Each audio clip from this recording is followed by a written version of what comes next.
to a show.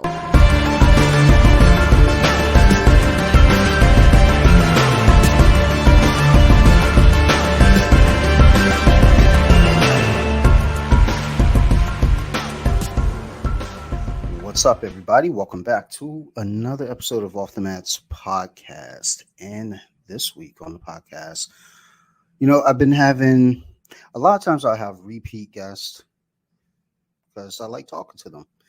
Lately, I've been having a few new guests because I like talking to new people.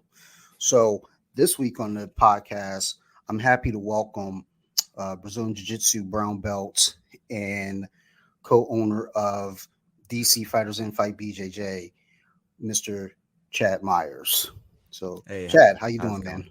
Good. Thank you so much for having me. I'm glad that. So, I'd like to point out that we were set to record before, and you messaged me, and you said that you messed up on your end. Yeah. And that's it wasn't just you, my friend. I messed up too.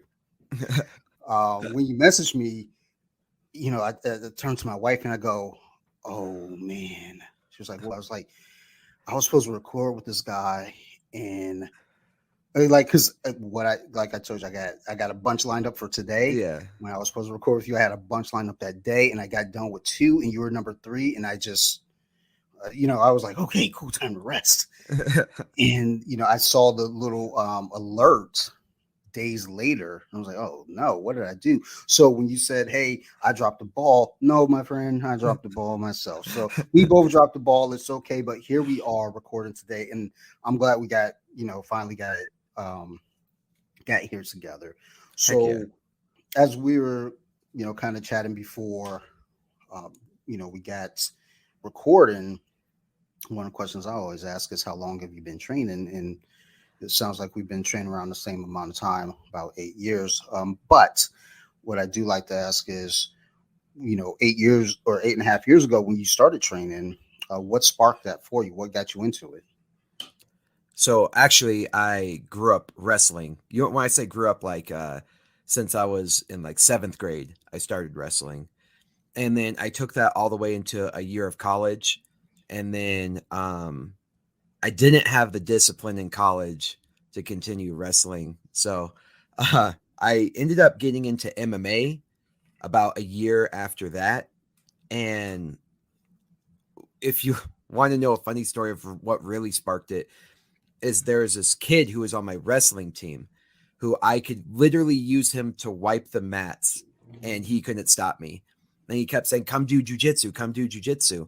And I was like, my stand-up game's okay. I'm a good wrestler. I don't think I need as much jujitsu as you're telling me. You know what I mean? And he's like, just come to jujitsu class. You'll like it. And I went, and this little dweeb in a 5-minute round tapped me. The number keeps going up as I remember it because it's more embarrassing the more times, but it was 6 or 7 times. I can't remember but it was a lot. It was too many. And so my ego was slashed and I was livid. And then sure enough, I ended up signing up at a local jiu-jitsu gym because my only goal in life was to beat this kid up pretty much. And, never have that feeling again. And all this, I just fell in love. It scratched that urge of aggression, you know what I mean? And solving the puzzle piece, and it wasn't getting hit in the face anymore from MMA. So I think I still train a lot of Muay Thai, you know what I mean? And still practice mixed martial arts, but Brazilian Jiu Jitsu became my main focus in life. And that's embarrassingly what sparked it. Is my ego was slashed too much that I never wanted that kid to ever be able to beat me again. No, there's nothing wrong with that. Trust me. But when I went into the trial class it wasn't even a trial. It was just kind of show up and, take a tour of the gym. He put me on the mat with a 14-year-old kid, nice kid. And it was like, here, his nickname was Mouth because he talks a lot. It was like, Mouth.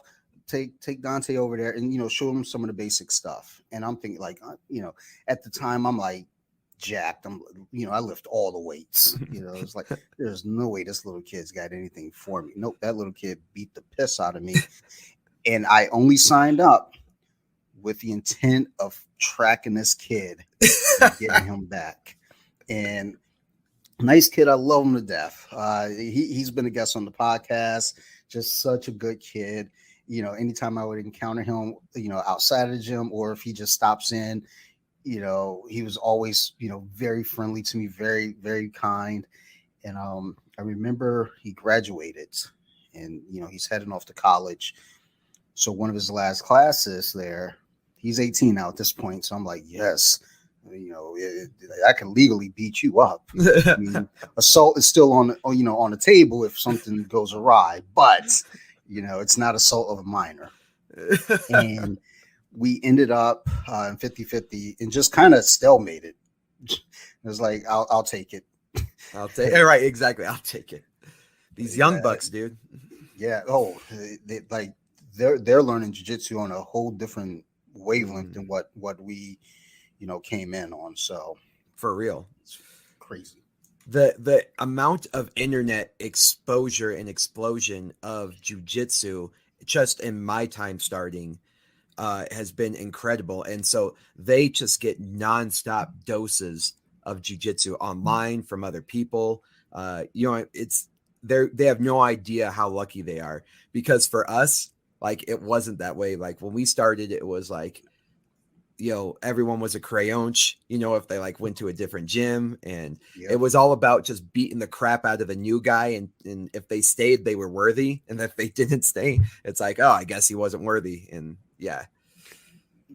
It's like now it's like, you're welcomed into the gym. Like you're part of the family. We're going to, bring you up. And that's not to say back then that wasn't the case either. But it's like you say, you take that ass whipping. That was your welcoming party. It was. And then I remember my coach told me once, and this kind of went to my head a little bit. He was like, Dante, if there's anything, anyone could say about you, man, you're one tough son of a bitch. And I thought about it. I was like, yeah, I guess I am tough, or maybe I'm a little stubborn, maybe a little dumb. It's in, but it went to my head. So I was like, oh, I'm the toughest guy in here. Like, and no one tapped me. And for the most part, I was good at surviving difficult situations, defending, and I just got too comfortable. Like, oh, I'm tough. It's like, yeah, but you aren't good at jiu-jitsu. You got to be more than just tough, dude. Like, right. as my wife reminds me, like, you got to actually do jiu-jitsu. You can't just sit there and let them fight for the rear naked choke. Why are they on your back in the first place? How does your wife train? No, she like, we've talked about it, and she was like, I don't know. Like, it's like, look, I would like because everyone I know in my life, I always tell them, like, look, I would really, really feel comfortable if you're trained. At least go in and kind of get a feel. I always say, for me, the rule of three, whether it be therapy, whether it be jiu-jitsu, whether it be, any hobby, give it three classes, 3 sessions, or whatever. That first time to get your introduction. The second time to kind of build a rapport, build some chemistry, see how you feel. And that third time is to really kind of determine if you want to stick around for it and keep rolling. And, I said this to my wife, and she's just very resistant. It's like, okay, but I'm just telling you. There's one day I was laying on the kitchen floor. My daughter was 2, maybe. And I'm sliding around on the floor with my daughter on my stomach. And my wife stepped over me and like went to the fake punch. And I grabbed her ankle and went to De La Hiva. And she goes, why is your grip on my ankle so like strong? I had like a, monkey, grip on no thumb. And I was like, what are you talking about? The grip's not strong at all. It's just a regular old grip. Just move your foot. She's like, I can't. I was like, more reason for you to fucking go train. All right. You know how to deal with this. Right. But we're working the kid into it at least. Heck yeah. Good. Every little bit. So with you in getting started and just kind of, going through the paces of doing jiu-jitsu and really embracing it. At what point did you feel like, as you're going through, coming from wrestling, especially, at what point did you feel like you are a jiu-jitsu player and not a wrestler? Because there's always that feeling of like, I'm a wrestler doing jiu-jitsu, not a jiu-jitsu player that used to wrestle. Like, was there a transition for you at any point with that? Yeah, absolutely. So, at one of the schools I went to, uh, the second school I went to, I, was very aggressive, very wild, very spazzy, typical wrestler. And, my only goal was to win, right? Because in wrestling, you have one goal, and it's to like put that mother effers back on the ground. You know what I mean? By whatever means, spazziness, aggression, headbutting. No, I'm joking. But like, it's just like you have your one task, and you kind of dumb down to get that task done. And jujitsu, I kind of took that same mentality, because the people who introduced me to jujitsu were like, "You'll do great because it's wrestling with submissions." So I took that same mentality to it. So I had a professor, very smart professor, that every single time he saw me on my feet or playing a top game, he said, "No, play guard." Every single time. And finally, when I started getting sweeps, "Nope, go back to guard. You got the sweep, go back to guard." And he would not let me for like a full year. I was just playing guard under duress. So then, I don't know, sometime within there, I started to prefer it. And then my guard game got decent. And then I started experimenting with my guard games. And all of a sudden, I realized that one day I was letting jujitsu come to me. You know what I mean? Rather than attacking the person. And it finally made sense. Like, I'm going to take whatever you do and, put it to my advantage, because I'm allowing the jujitsu to come to me rather than pushing forward for the attack. Like, especially being a coach and an owner, I see a lot of people, they just think that they have to drive. They see the problem and they have to dive headfirst into the problem. You know what I mean? And when you're in a conflict, you slow things down a lot when you're allowing it to happen to you rather than you forcing it on somebody else. You know what I mean? So, allowing myself to play guard, or when I say back then it was forced, when I was playing guard and allowing people to come into my game, is when I realized I was doing jujitsu. You know what I mean? A different type of grappling. This is different. This is not wrestling. And yeah, it was, I would say, about a year into that gym. So about 2 years into it, it was a very solid transition where I'm like, damn, I'm a guard player now. Like, I'm everything I hated. And, and Now, are you, as a guard player, are you a guard puller, or do you shoot for a takedown? I'll do whatever. Like, Okay. I try to do something different every single time.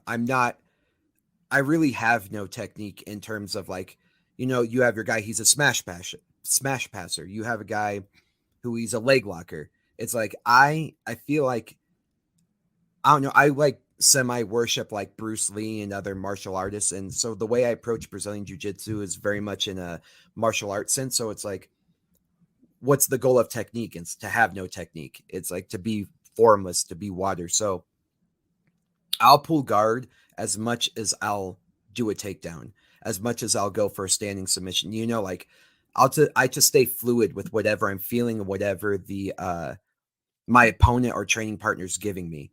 So I'm like, I try to be that water. It's like whatever they do, I just flow into it and become the form of that person. And I get a lot of compliments as insults. You know what I mean? I think we get a lot of our compliments by being insulted in jiu-jitsu, but so many people, especially when they come from other schools, they're like, I've never experienced a game like yours. And when I first got started, I was really a huge fan of Jeff Glover. I saw how he just molded to wherever he was at. He seemed to be just as good at being in this position as that position, where when you watch a lot of people, they seem to be like, okay, that's their game. Okay, this is their game. And Jeff wasn't really like that. And so I kind of tried to embody that. So what's nice is having wrestling in your repertoire as much as I do. And here's the reason is I was in a finals match at IBJJF in, I want to say Charleston, um, North Carolina. I can't remember if it was Charleston. It sounds like Charlotte. No, sorry, people from North Carolina. I don't remember which one. But I kept pulling guard on this guy. So I pulled guard on him 2 or 3 times. We both got the best of each other. So, and this was at Brown Belt, and it was my first IBJJF Brown Belt, I want to say, competition. And I kept pulling guard. And then it was 20 seconds left. We were exactly tied, and it could have gone either way. But he was Brazilian, and I was gringo. So I was like, okay, the ref's decision is going to go to the Brazilian. And so I got to do what I got to do.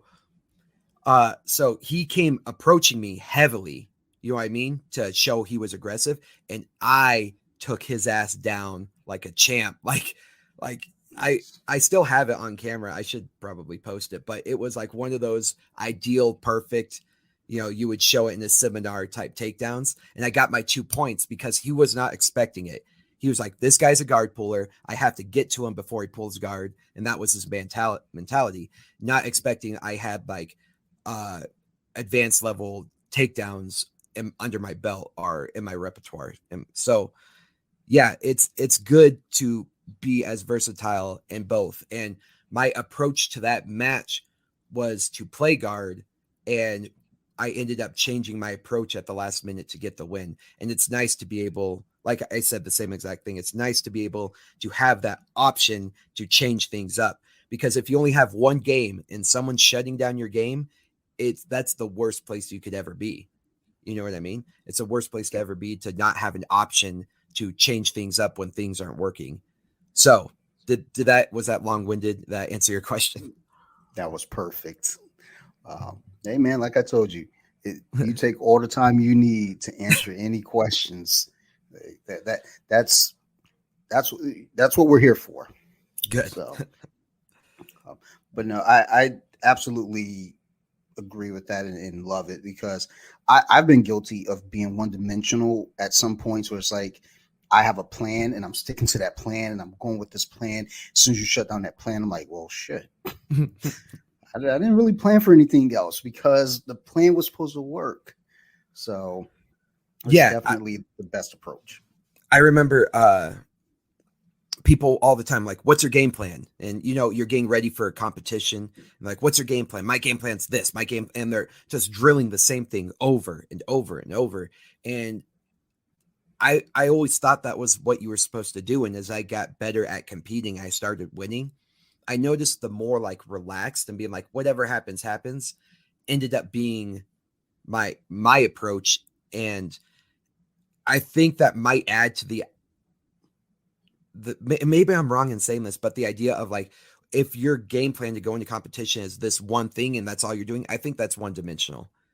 You know what I mean? As a martial artist, you're supposed to be a martial artist, meaning being versatile in all aspects in competition as well. And that's the challenge of going to a competition, is being able to flow in within the high pressure and the high stress stakes of a competition. So I remember my old coaches and stuff like, what's your game plan? This guy seems to be aggressive, so try to put him on his back so he can't play guard passing, or, you know what I mean? And I would like nod my head, but in reality, I was just like, I'm going to take whatever he gives me. I'm just going to do, you know what I mean?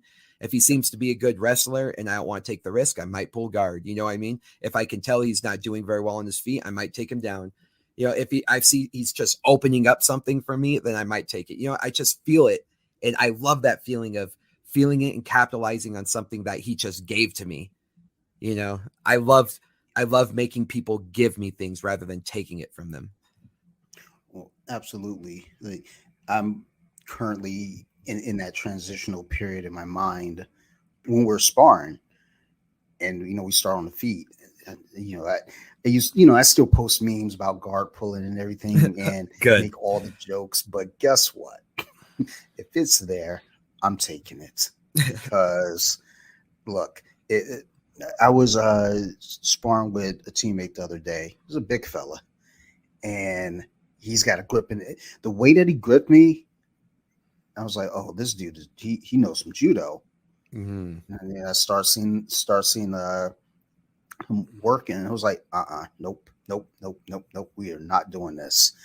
I pulled guard quick, and he still put a smashing on me. So we're talking after class, and coach mentions, yeah, one of the last people want to put a guard on is him because he loves being there. He loves Oh. smashing. I was like, yeah, I wish someone would have told me that earlier because this is my first ride with him. And I pulled guard and I was like, that was remarkably easy. Yeah. You think? Because I was like, oh my God, my guard pulling is getting so much better. Because he's a big fella. So I'm thinking, Yeah. oh my God, I got him like that. No, he wanted to be there. You wanted, So, yeah. but Well, even still with that, it's like, okay, you still got to make things work. Like, mm-hmm. Even if you say, hey, I'm going to, instead of trying to shoot this takedown on this big dude, I'm going to pull the guard instead. You still got to have that plan to work from there because now Mm-hmm. that's your game for the moment is he's in your guard. Now, either submit or sweep something. You got to make that work instead of getting pummeled Right, and exactly. then thinking that I made a mistake. Yeah, dude. I get that a lot. It it's your time, like, yeah, it's your time in the room to make those mistakes. You know what I mean? So Mhm. might as well do it there. Get your ass beat in the practice room. Yeah, I mean that's what we call it the lab. You're Right. experimenting, you're figuring out what works for you. If you got something new that you're trying to tinker with, that's the time to do it. Like my grandmother, Christmas time is when she likes to experiment with fancy dishes. That's not the time to experiment with fancy dishes, nor is competition the time to experiment with fancy moves. So that's like those thoughts were dedicated to my grandma because this year for Christmas she made something wild and everyone ate it, and then there was me. So little sidetrack there. it Um, I've made that no, go. mistake 100 times. Sorry. Yeah, like I can't tell you how many times I've been in a competition. I was in a weird situation and I was like, I wonder if I could grab this from right here. You know what I mean?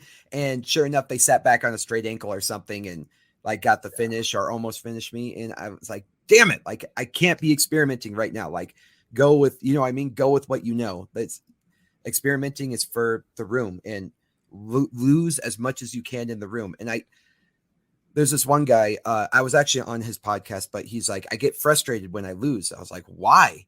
That's awesome. Like, I don't know. Imagine, let's say, to get a black belt, and I'm going to make up a number out of the air. So, like, don't quote me to this, but let's say you have to get tapped 5,000 times before you've learned all your lessons. You know what I mean?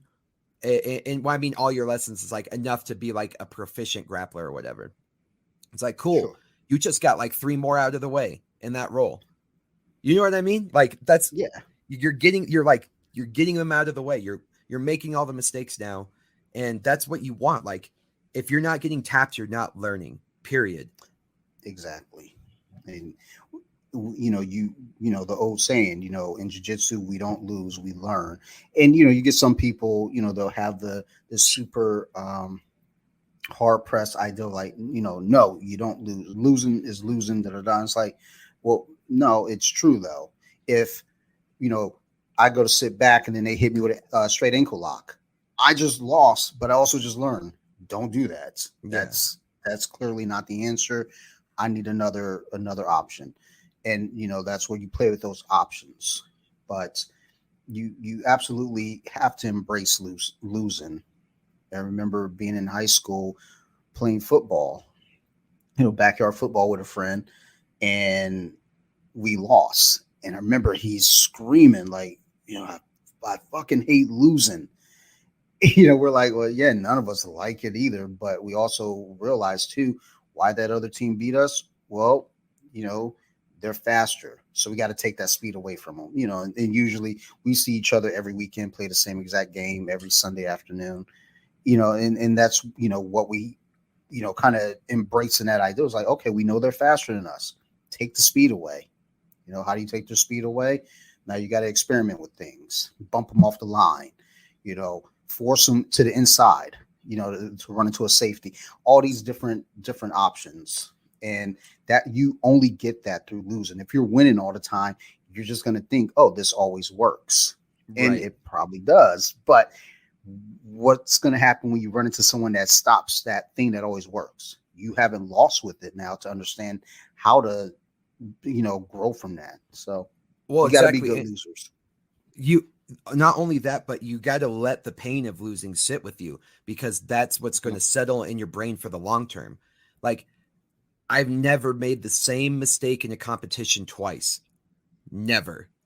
Ever, ever, ever. Like, it's like this guy sat back on a straight ankle on me once that could have been easily avoided, but I was, like in my experimental brain, and I never, will make that mistake again, and no one's ever gotten me in that same position again, or same submission from that position, and I'm in that position a lot. So the losses will settle with you and hit you, and it'll have longer significant effects on your game.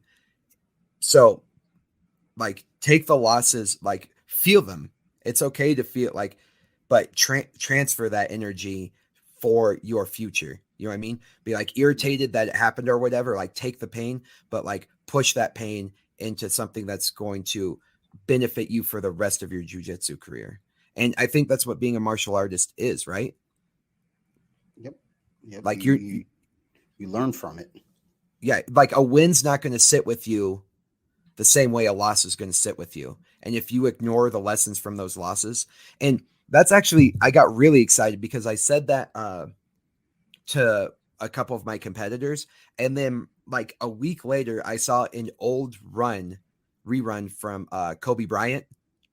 And you know what I mean? Like no one had like better work ethic than like the great, like Kobe Bryant and Michael Jordan, And so when you kind of take away what they're saying, you have to take it to a whole new level of how they're applying it. And he said he would watch his losses over and over and over again, even though we always want to watch our wins. Like when I post on Instagram, like I'm always posting my wins. I'm always trying to make myself look good, but I am adamantly in the back end watching my losses, watching those mistakes.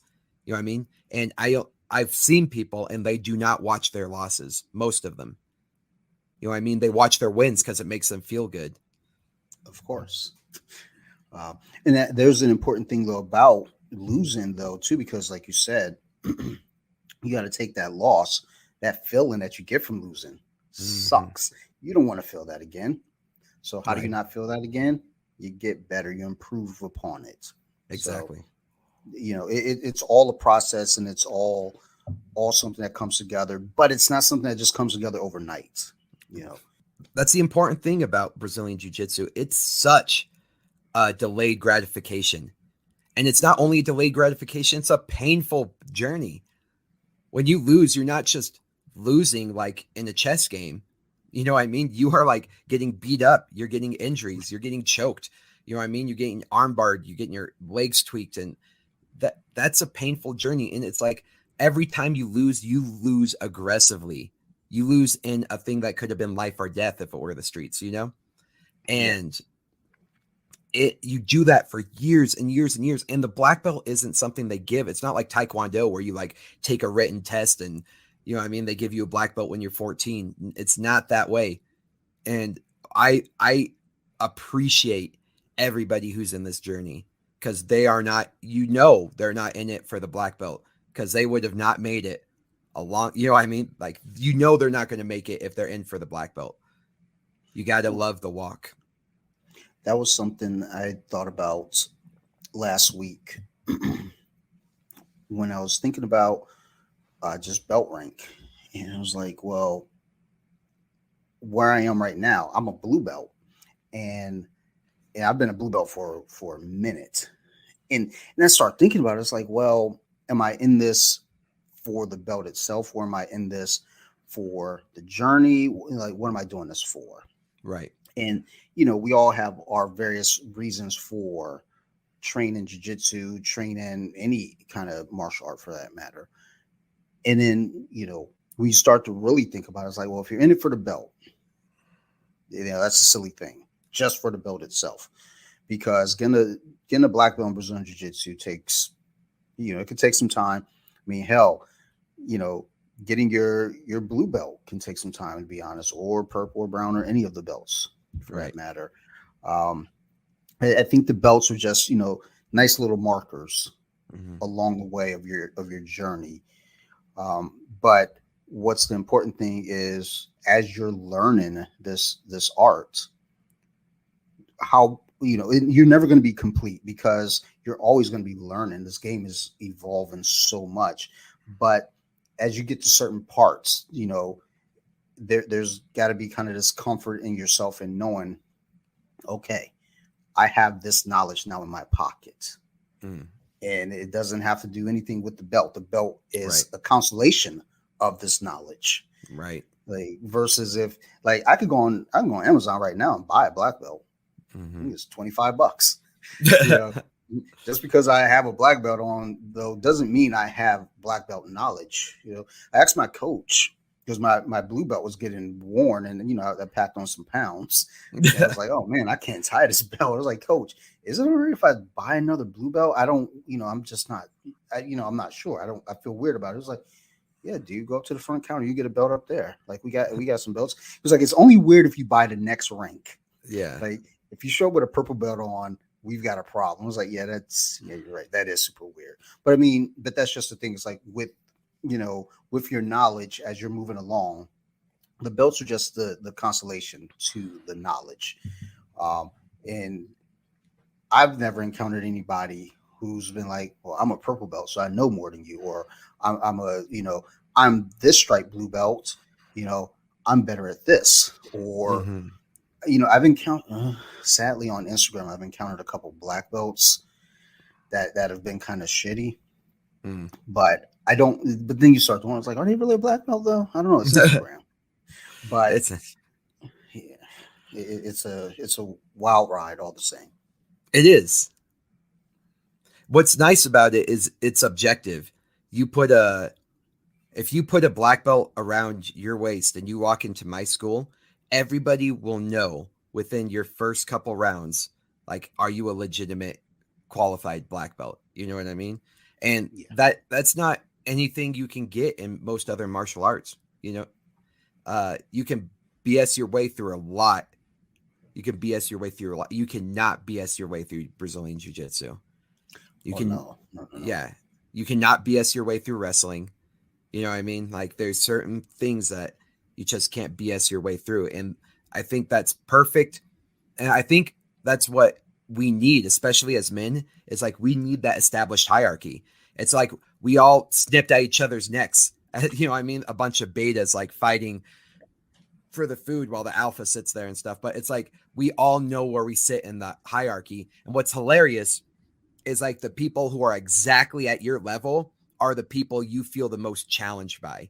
Even though there's like a black belt who can beat the living crap out of you, it's like, that guy, like, I cannot let him beat me. And you guys, most of the time, you have like this weird understanding of that, like, what's the word? It's like that challenge, or that ongoing. Oh, what's the word I'm looking for?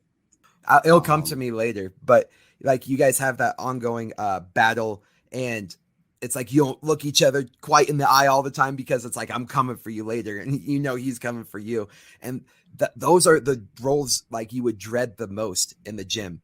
And that's hilarious to me, because we know you are fighting with that other person for that spot in the pecking order. He's your next challenge in the pecking order. So, like, that's what I love about it. It's like, the belts are nice and stuff, but we have a very established hierarchy. And I think that's why military people are attracted to jiu-jitsu as well. It's because, like, men tend to do very well in their hierarchical systems, their structures. You know what I mean? Yes. So I think it's I think we feel healthy in jiu-jitsu because you look around the room and you have this subconscious thing going on with each face you see of where they are. Are they above you? Or are they below you, in terms of skill, in terms of belt rank, in terms of knowledge? And that's good. I think it's really good. That makes the pack or the community, you know what I mean, it makes it so much more tight knit. Yes. You know what I mean? Because you've all like sweat, blood, tears together, and you know exactly where everybody is, their strengths and their weaknesses. And I mean, you could work with people for years and not know any physical attributes about them. You know what I mean? You could. It's interesting because in tribes, that's the way we used to be. You knew like exactly who was the strongest, who's going to take over in this situation. You knew who was good at this, and like you knew each other so intimately well. And jiu-jitsu allows that.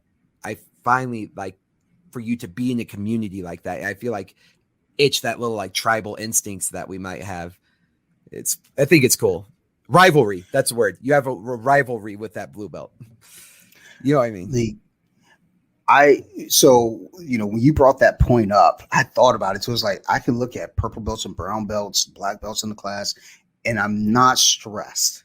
Mm-hmm. If I look at another blue belt, I'm not like worried, but it is. I know like going against them, it's like yes, we're learning together, we're growing together, but I'm putting on my best. Right. I'm flow. If we're doing a flow, I'm making sure I'm moving more controlled. I'm making sure that,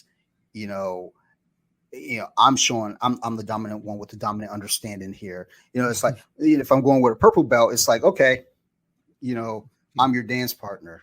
Yeah. I'm just trying not to fuck this up.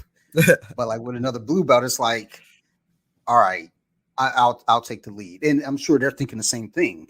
So, which is probably why a lot of times with white belts and blue belts, that flow, it goes from 40 to 50 to 60. And then all of a sudden it jumps from 60 to 90. Yeah, exactly. Like, what the hell, man? Because you have something to prove. You know what I mean? You're trying to fight for that spot in the hierarchy. And everybody knows the blue belt's not going to take over the black belt spot in the hierarchy. So it's like that's how established it is. And so that rivalry, which is that word I was looking for earlier, that rivalry you have with someone who's right at your level, that's who you're thinking about in the gym. That's like, oh, he better not catch me today, Yeah. There was one guy back when we started training out early. We're both white belts together. And he's a quiet guy, really nice guy. He's quiet. And I decided, I'm relatively quiet as well. But I decided that's my rival. That's the guy that's the guy. And part of it though is kind of like that's my rival, but that's who I'm going to grow with as well. I'm a pro wrestling fan, kind of loosely now, but I grew up on it especially. But I remember watching wrestling and watching The Rock and Triple H go back and forth, and on Monday nights. And you see these two characters going back and forth, but they're also growing together as well. Right. And it was one of those things that always kind of stuck with me where it's like, you see these guys that are on screen rivals, but when they're in that ring, their movements, they're helping each other get better. They want to be better than the other, but they also want to help each other get better because as you're helping each other get, if you help your rival, get stronger, that's only going to make you stronger and make your performances better. So, with this teammate of mine, I remember just, we'd have some good back and forth competitive roles. He got promoted to blue belt before me and well deserved, but there was a part of me that felt like, where did I mess up? Yeah. Like, because we're both pretty even pace going to the same amount of classes, everything. But there was just something there that I had to question myself. And it was like, and that's just the thing though, too. It's because this is your own journey. So there's, part of it where it's like, this is your own thing. But, I was also then comparing myself with him because of that. And it's like, well, I shouldn't be comparing myself with him.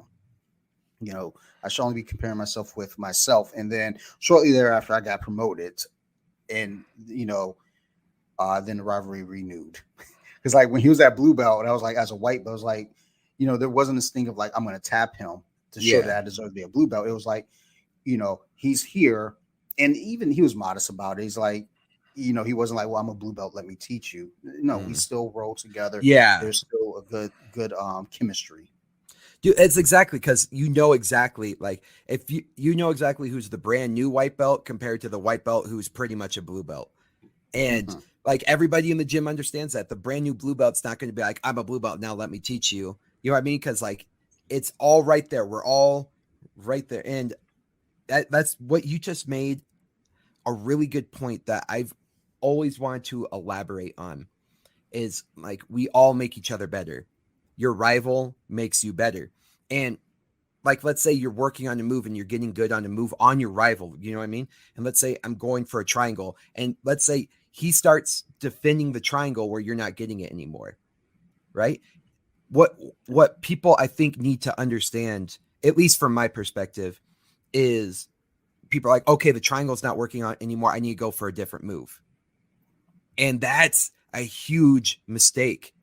Continue to go for that triangle until it works on the person who knows your triangle the best and can defend it the best. And you continue to get it until you can say to that person, I'm going for a triangle on you. You know what I mean? And you still get the triangle and you still get the finish on that triangle, even though it's your rival who knows how to get out of your triangles the best, because that's only going to perfect that's only going to sharpen your technique. And so utilize it. That's what's making you better. You know what I mean? Shine. If your rival understands exactly what you're going to do and they can stop it and you're like, okay, I need to try something new. Like, no, you're dodging the point of making it better. And I can't tell you how many people I see do that. They're like, well, I'll hear the stories where like, well, I was doing really good at this, but they figured it out. So I had to go to something new. Hell nah. Like, Yeah, you gotta. I mean, the ideal too is if you're getting on that guy who knows it's coming, right. and he defends it with everything he has, and then you go to a competition against somebody that doesn't really know your bag of tricks. You should be, pretty proficient in getting that triangle. And then even if they're tough to get, that's okay. You've practiced working to get that triangle on somebody tough, especially against somebody that knows your every move, your ins and outs. So now you're going against a complete stranger, or you might be going against somebody you compete against multiple times. Right. But either way, yeah, you got to sharpen that tool. Otherwise, yeah, if you say, well, I'm just going to move on. Okay, well, the triangle isn't working anymore. I'm going to just start moving to the omoplata. Yeah, well, now you got, a half-ass triangle and a shitty omoplata. You're not beating anyone with these things. Right. Have a still trap triangle, and once that's ironed out, start working that omoplata in there. So make it all work together. Exactly. There's been that motivational thing that's been going around on social media where that guy's like, the difference between an amateur and a pro is like the amateur will do it until they get it right, and a pro will do it until they cannot get it wrong. That hit me extremely hard because that is the perfect illustration of like you go to your rival. You know what I mean? You go to your rival to make it till you can't get it wrong. Because if you do it wrong at all on your rival in the gym, they're going to get out. And so if you can take away every ability for that person to get out of that, then you can't get it wrong. And so, yeah, people, I noticed a lot dodge their rivals in the gym because they don't want to face the fact that they might be a little bit higher in the pecking order, or, you know what I mean? Like they don't want to take that ego blow. And it's like, that's who you need to be going with the most. If some big dude in the gym keeps smashing you and you want to avoid them because you hate being stuck in bottom side control, you know what? Go with him 3 times in a row, starting off in bottom side control, bitch. Like, sorry. Like no. Okay. So like, that's what makes you a martial artist. That's what made the brown belt a brown belt and a black belt. It's because they put themselves in every possible position and they did it until they couldn't do it wrong, And for me, absolutely, if I'm ever lacking, like, man, I got freaking tapped, with a heel hook in this last competition, I will put myself in the worst positions on white belts, blue belts, purple belts, brown belts, black belts, all of them. I'll put myself I'll enter legs like haphazardly, you know what I mean? As because I'm pretending like somebody just caught me, you know what I mean, in a leg entanglement, and I'll work from there and I will put myself in there until I cannot get it wrong.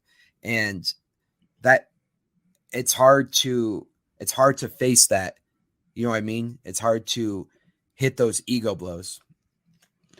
I had a teammate, one of my primary training partners.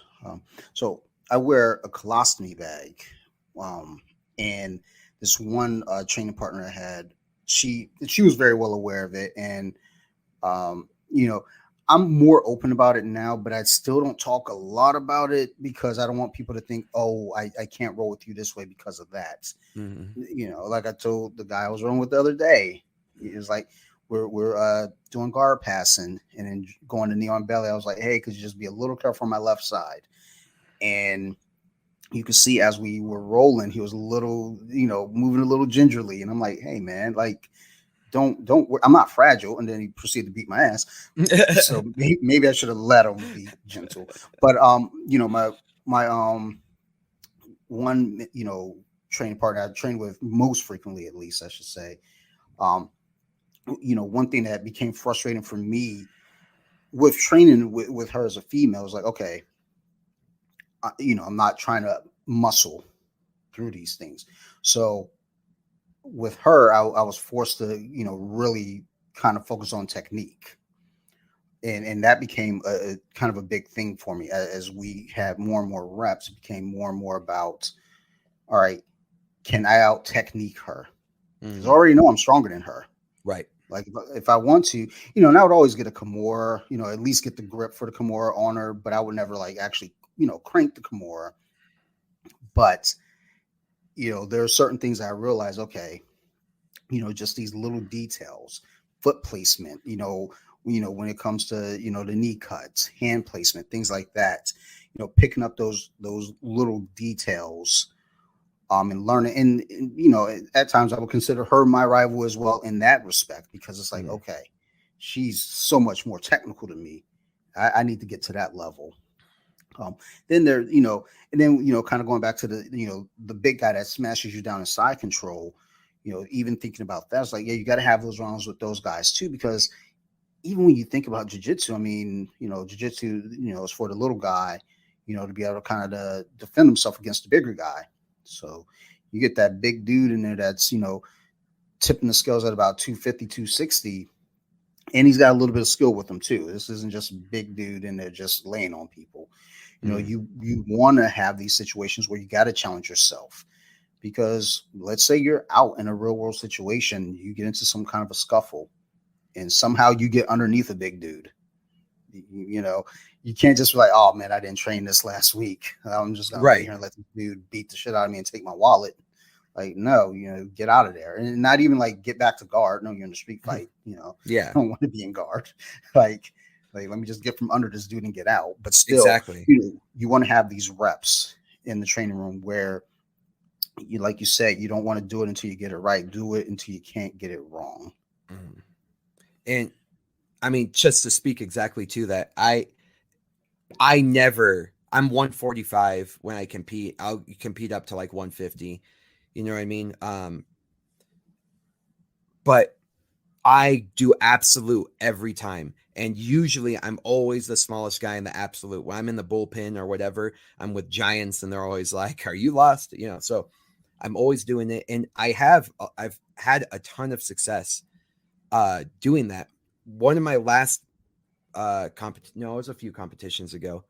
I went up against a 350 pound, or he was 340 pound. I can't remember, 340, 350 pound sumo wrestler, and like a national champion sumo wrestler.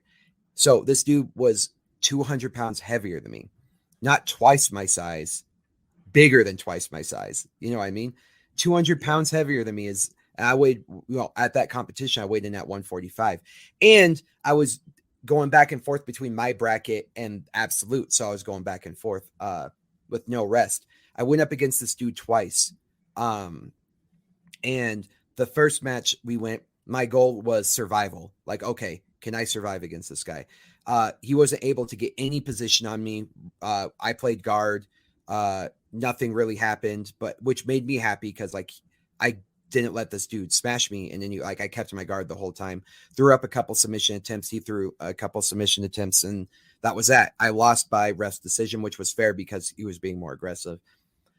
And then I started talking smack, not smack, but like, my buddy was talking to me and my wife was there, and I was like, okay, like if I ever have to go against that guy again, like this is what I would do differently. And I was talking like all confidently.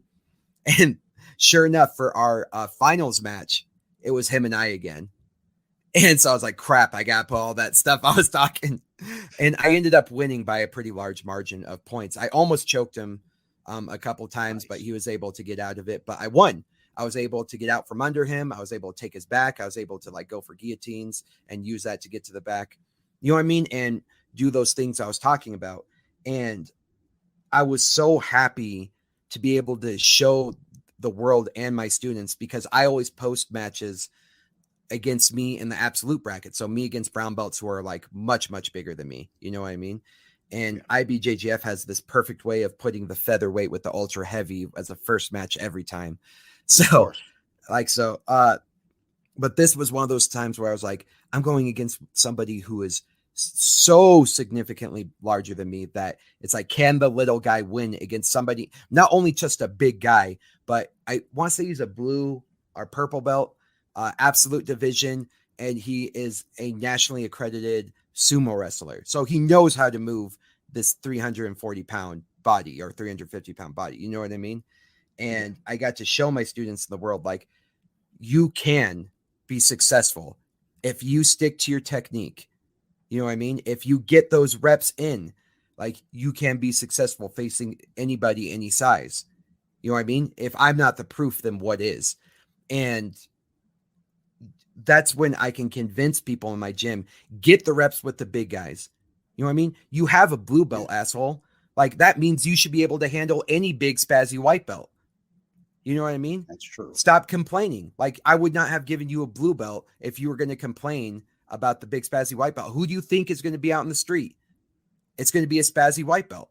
That's exactly who you're going to encounter. So the fact that you have a blue belt is to say, okay, you're no longer a big spazzy white belt. So like, control the big spazzy white belt, you know? And so like, don't complain about the guy who's so much bigger than you and just pressures you in side control. That's your fault. You figure out how to get out of there. I mean, it's my fault as a coach for maybe I didn't teach you well enough, but you know what I mean? It's like, stop avoiding that. One thing that broke my heart, and I'm getting long-winded because I'm passionate about this, is we had this guy, I hope he doesn't mind me using his name, but his name Butch, and he's just a big guy. I want to say he was 315. He was over 300 pounds, especially when he got started, but he was a college wrestler, knew how to move his body. And what irritated me so much is no one wanted to roll with him at the beginning. And when I say no one, very few people. Like, when it was live rolls, he would go up to people like, hey, you want to roll? I'm like, either no. You know, this black belt Brazilian ones, you know, I saw like, no. And I like, so many people turned down rolls with them. And I was like, what?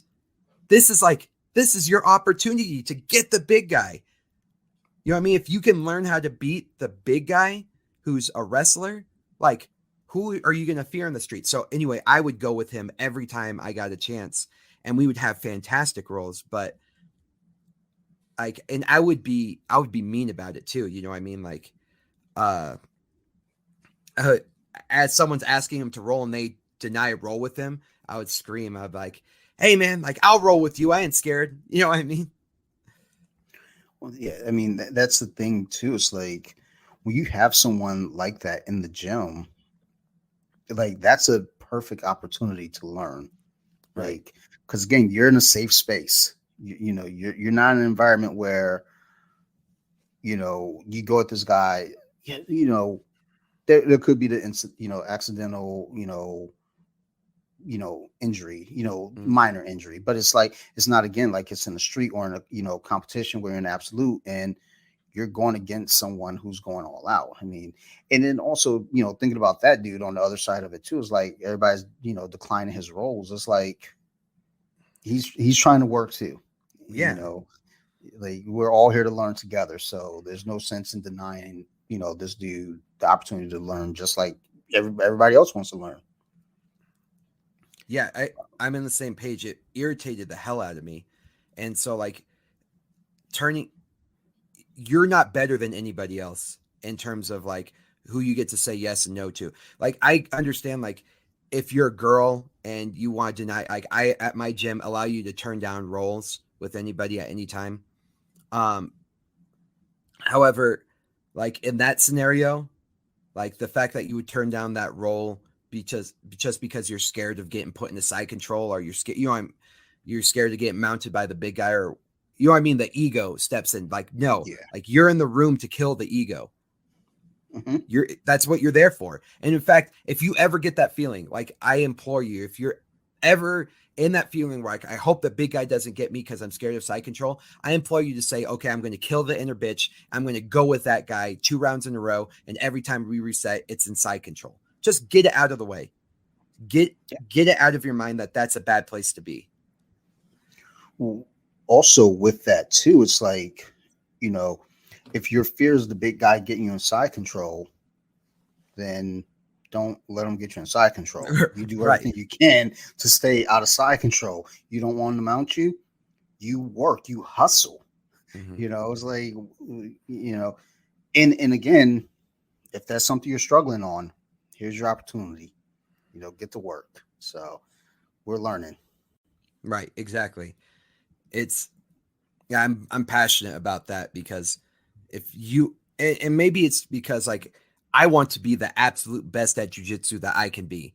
I want to be the absolute best, most efficient, most productive jiu-jitsu practitioner, whatever you want to call it.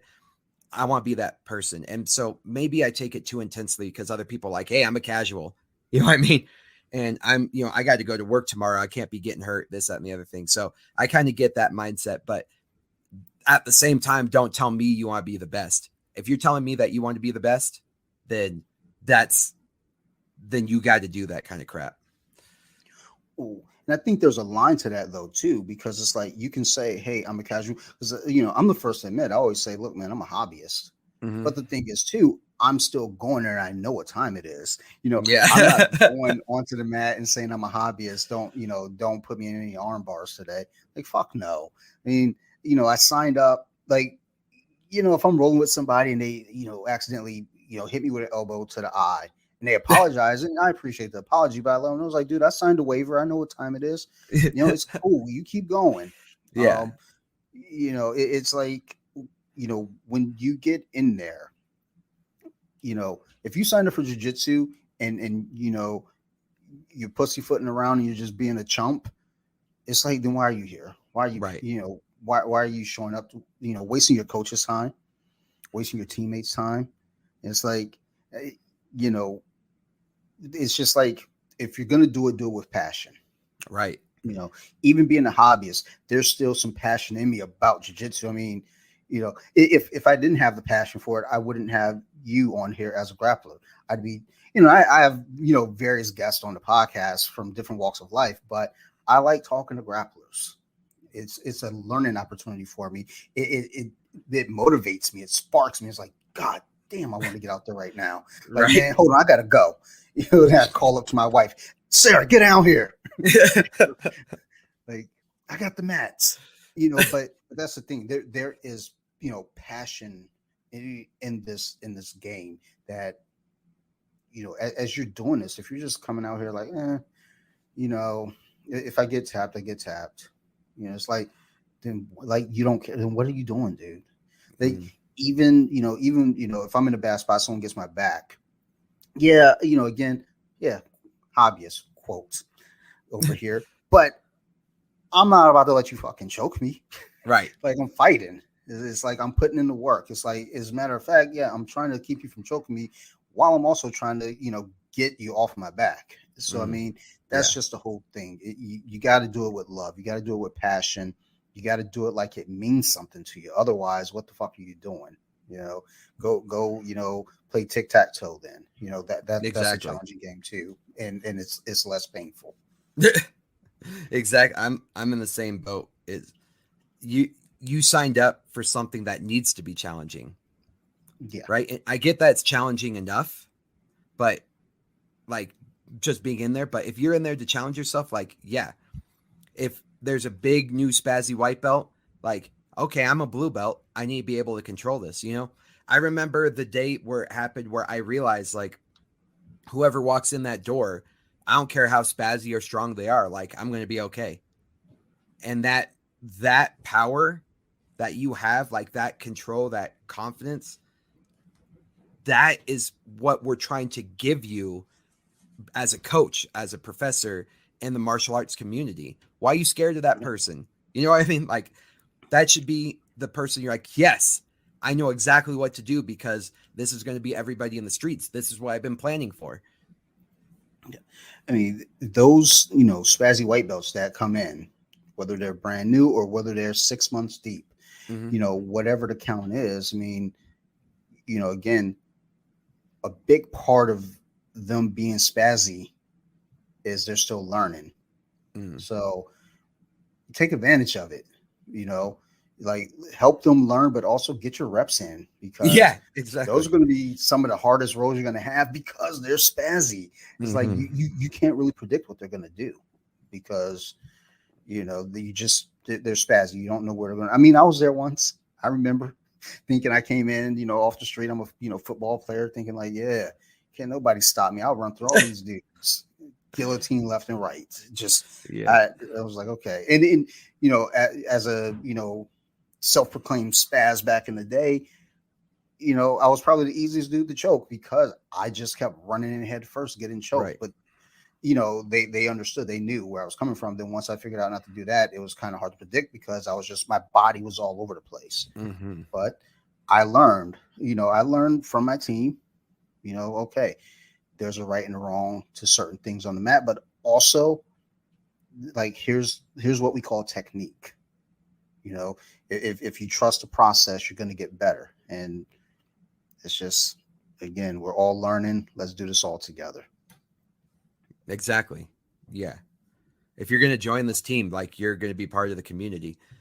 And I always laugh because like in the military, you know what I mean? You have that guy that's like, oh, okay, here's this guy, but he's still part of your family.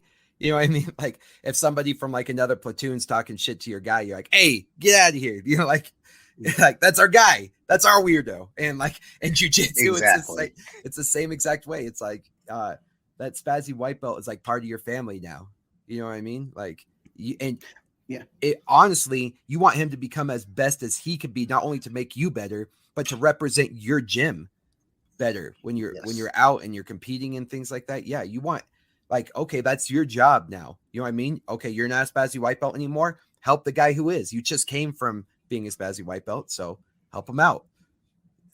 Yeah, and the representing your gym is a huge part too. That's huge in itself. I know I've gone and visited a couple different gyms, and I always feel weird about it when I go there because, I come in as a guest. I'm polite and everything. That's, I'm no different than any other time. But then it's like, man, if this dude gets me in a go-go plotter, man, I don't know if I can go back. Like my coach is probably like, yo, what the fuck, yo? Like, what are you doing? Like, why are you going to Virginia getting jacked up by 17-year-old kids with go-go plotters? Like, they're learning jiu-jitsu different these days. Like, you didn't prep me for that. But it's like when you go to a competition, you go visit a gym, if you're traveling, stuff like that, you are a representation of the environment that you were trained in. And if I think there was a video that was going around. This was a few months back. I think he was a purple belt visiting the gym, and he slammed, I guess, the coach's son or the gym owner's son, who was a white belt. And it's kind of a piss poor representation. Maybe it's not so much a bad representation of your gym as much as it's a bad representation of yourself. But I mean, it's still, hey, you came from this gym. Like, what are you learning at that gym? And also he's a purple belt. Yeah, it's like, come on, dude. Like if you're a white belt and you do that, it's still not okay. But it's like, okay, you're still, you're still an idiot. Yeah. But blue belt, you should know better at this point. Purple belt, that shouldn't even be on the table as an option of a mistake. So I don't know, but you definitely hit the nail on the head with the point of helping your team get better because it helps you, but also that representation of not just your gym, but also our sport, our art, when we're out there, because I went to my family reunion before COVID hit back in 2019. I got cousins asking me about jiu-jitsu. It was like they weren't calling it jiu-jitsu. They're calling it anything but jiu-jitsu. It's like, kung fu. They did say martial art. They did say martial arts, and I appreciate that. But it's like, getting the questions. It's like just being humble about it. At least on my part, it's like I'm not gonna. Hey, we like let's go over here in this plot of grass over here, and I'll show you some moves. No, none of that. Because I'm not gonna be responsible. There's no waivers. Like I got my cousins over here choking each other unconscious. I'm not taking that blame. It was like, it would be on the news. Maryland man who trains at Crazy 88 martial or MMA, trained his cousins to choke each other. Like 2 are still in urgent care. Like, yeah, it was like, and how we have you on the scene. Yeah, the guys are shitting themselves right now. They're unconscious. Like I think one just peed himself. And there I am in handcuffs. Like, man, I was just trying to have some fun with my cousins, man. I don't know. So I mean, but that's the whole thing about being a representation of the art. It's like, you don't go out there and be a know-it-all. You don't go out there and try to show a fancy move that you're for sure not trained in showing. It's like picture me at a family reunion saying, "Here, I'm gonna show you a Peruvian necktie." Like, what the fuck? Like, no, none of that sounds right. no. And next thing you know, I got a shattered shin or something, and one of my cousins got some vertebrae broken. It's like, what was he trying to do? He said something about a necktie.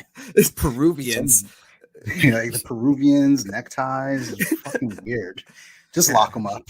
Just lock them up. Just like, are you speaking a foreign language? Like, huh? I know, right? I mean, that is one thing with jiu-jitsu too, is like there's so many different names for so many different moves. One of my coaches said something. I just looked and I was like, I just blinked. I was like, yeah. Like it was like the rear naked choke. I was like, oh, you should just say that first. the Mata Leon. Yeah. Lion killer. I was like, come on, dude. Like, yeah, even if you said lion killer, it's like, I know what that means. Like when you said Monte Leon, I was like, I knew what he was saying, but it just, for some reason, I was just looking at like, why are we doing this? I know, and all the people use Japanese words for like Ashigurami. I can barely speak English, and now you want me to learn Japanese? Come on, dude. Yeah, Ashigurami. It's like, no, I'm not doing this today. It's like, I'm a spelling bee champ, but guess what? I'm not going to do today. I'm not spelling those words. That's why when I write my notes, I write out the exact movement that I'm doing in the note. I write the movement as the name. Like, what's this move called? Like, whatever the steps are, that's the name. Yeah, I'm the same exact way. And what's frustrating for me is I'm a coach. So I'm always like, okay, I'm teaching this move, blah, blah, blah. And some people will like, okay, what's the name of this? And I was like, and I like look at my like super smart purple belt and he'll give like the name, right? And I'm like, okay, it's that. And what I realize is I need to start learning these names because when I'm coaching people in competition, I need to be able to yell out something where they understand. You know what I mean? Like one or two syllables that I understand the process. And that sucks because I don't know the names of anything. I'm a very conceptual kind of person. And going from being a competitor and getting it myself to being a coach where I need to elaborate these ideas to these white belts, blue belts, purple belts in a concise order. I was like, crap, I don't know the names of anything. Like I get where you're coming from. And what's even more hilarious, I see those memes go around like of John Danaher. It's like, I'm trying to watch a John Danaher instructional. And then in the bottom, it says speaking Japanese. Like, you know what? You've seen those memes. It's like, yes, I can't with it, dude. Like anytime if I watch anything that Danaher is doing, I'm just like, okay, I need to be prepared. Like this is a smart day today. This isn't just a basic Dante day. This is a day where I need to actually pay attention. And it's like there have been so many times I just had to rewind things just to hear what he's saying because I'm like, okay, I'm not writing that in a note. I got to figure out another translation because Yeah. I don't know what that means. Then I'll watch the Right. video. I was like, okay, that means I'm just going to write this here because he's doing this. So, as I'm like doing my Instagram spying, I guess Mhm. some would say research. I say I'm just being a stalker, lurker, whatever. But then people tell me it's okay because they're like, it's okay. You have a podcast though. It's like, yeah, it's still kind of creepy though, I think. It's not, I mean, I thought about that too. Like we put our stuff on social media so that way people will look at it. True. That Like is true. I'm putting it public and I'm very specifically choosing what I'm putting public so that way you can build an image of me in the way that I want to see it. So it's like all that's there, you know what I mean, to be looked at. And I like, for example, I put work into putting into my post. So if you didn't look at my stuff, then it's like, then I'm doing it as a waste. Yeah, true. Well, I think there's also, I think in my head when I think about like, if I scroll back and look at a post from 2017, it's like, um, why are you looking this deep in my post? It's like, well, I mean, it's here. Well, yeah, Like, exactly. It's there, but you also get to see the development of that person. What was that person like in 2017? Have they grown? Have they backtracked? You know what I mean? Like, oh damn, he hasn't gotten promoted since 2017. You know, or I don't know, like oh man, he's come a long way. You know what I mean? Like that dude got his blue belt in 2015. It is 2023. He is still a blue belt. Like, he should probably go find a new hobby. yeah. Like, I think chess is looking for new people. Um, as I was looking through, I came upon Flow State Jiu Jitsu. I'm like scrolling through, looking at that. So, can you tell me, a little bit about that and just, what prompted, the upstart of Flow State? So yeah, I as I opened my gym, this is actually going to be a good long answer. So as I opened my Love gym, it. I was partnered with somebody under Combative Fighting Systems, and Combative Fighting Systems was his dad's gym, his name and stuff when we were using it. But as I was running and operating this gym, there were so many new people because what we did is we opened up in a place that had zero jujitsu. So we were tapping a brand new market. And so almost every single person besides some people who followed us, they were all brand new white belts, right? And man, is it hard? Is it so difficult to get all these brand new white belts up to a level of some semi proficiency? While at the same time, as new people come in, it's like, okay, do we start over? Because like they're still kind of new as well. And so it's like you have to find this thing. So one thing that I ended up doing is I created this online introductory course to Brazilian Jiu Jitsu, and it was originally designed for my students. So it's like, I don't want you going on YouTube and looking up a bunch of dumb stuff, especially if you don't know how to do your research on YouTube. You know what I mean? Like you don't know who is credible. You don't know who's some just idiot blue belt who wants to invert 3 times to get to the leg. You know what I mean? It's like, okay, is that jujitsu? And the answer is like, no, that's not necessarily jujitsu. You know what I mean? Jujitsu is a very complicated, complex progression and evolution from a self-defense basic. And like, for example, if you watch some of the more advanced like John Danaher videos, like for example, like as a brand new person, I would honestly be like, no, do not watch that because there's a lot you have to understand leading up to that for that to make sense. And I don't want you thinking that's the right thing to do in a street fight. You know what I mean? If I start spitting off quantum physics to you, you know what I mean? I've even taught you basic mechanics. Like it's all not going to make sense. So what I need before you can start throwing out the rules of what you would do in a self-defense situation, let's go ahead and start. So I created this online business called Flow State Jiu Jitsu. And it starts you from knowing absolutely nothing.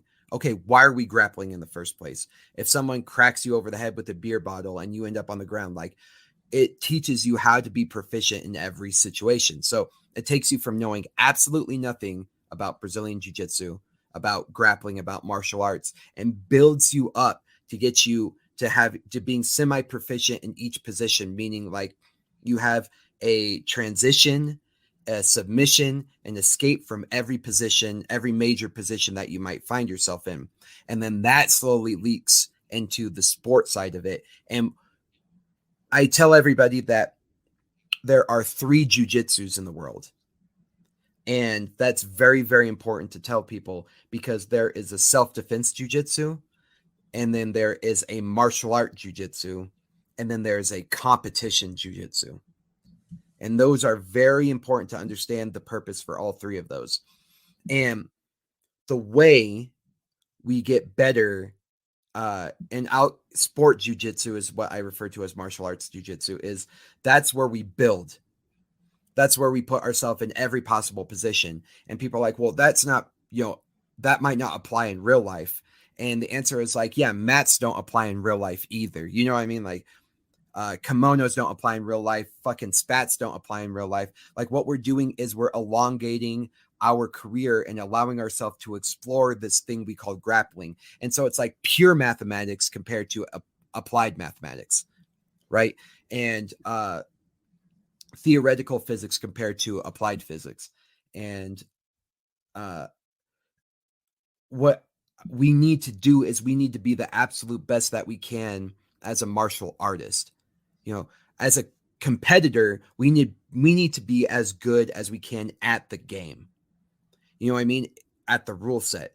So if like I put you in a triangle and you lift me up knowing you can't slam me, like, yeah, in real life you would have been slammed. We're not talking real life. We're talking about how to get my goddamn hand raised, you know what I mean, at the end of this match. That's completely different. No one's going to care how the match went, you know what I mean, unless you're super famous. They're going to care how many wins and losses do you have? Did you get your hand raised? Did you do what it took? I've seen so many people wreck somebody and lose the match because they didn't play the points.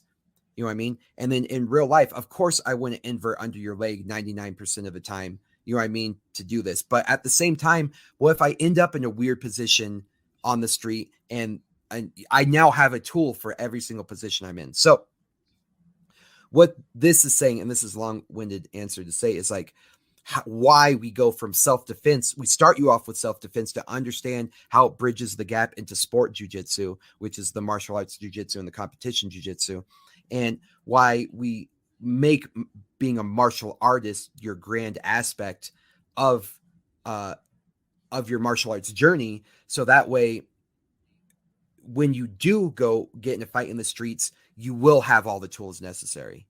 You know what I mean? Like, being a martial artist helps you in both competition and self-defense. Being a self-defense jiu-jitsu practitioner does not help you as a martial artist, does not help you as a competitor. Being a competitive martial artist does not help you as a martial artist or self-defense. Does that make sense? Like, I'm sure there are parallels and crossover, but being a martial artist will help you in being a competitor, and being a martial artist will help you in being proficient in self-defense. So I take you on that journey to understand that. So that way, if you go through my intro course, you could probably watch any other instructional and be like, okay, I get what's going on. I get the gist. You know what I mean? I get why they're doing that. You could walk into any jiu-jitsu gym and be like, okay, I'm not completely lost. Like, I understand that this is a derivative of this. They're trying to do this. They're trying to go for that.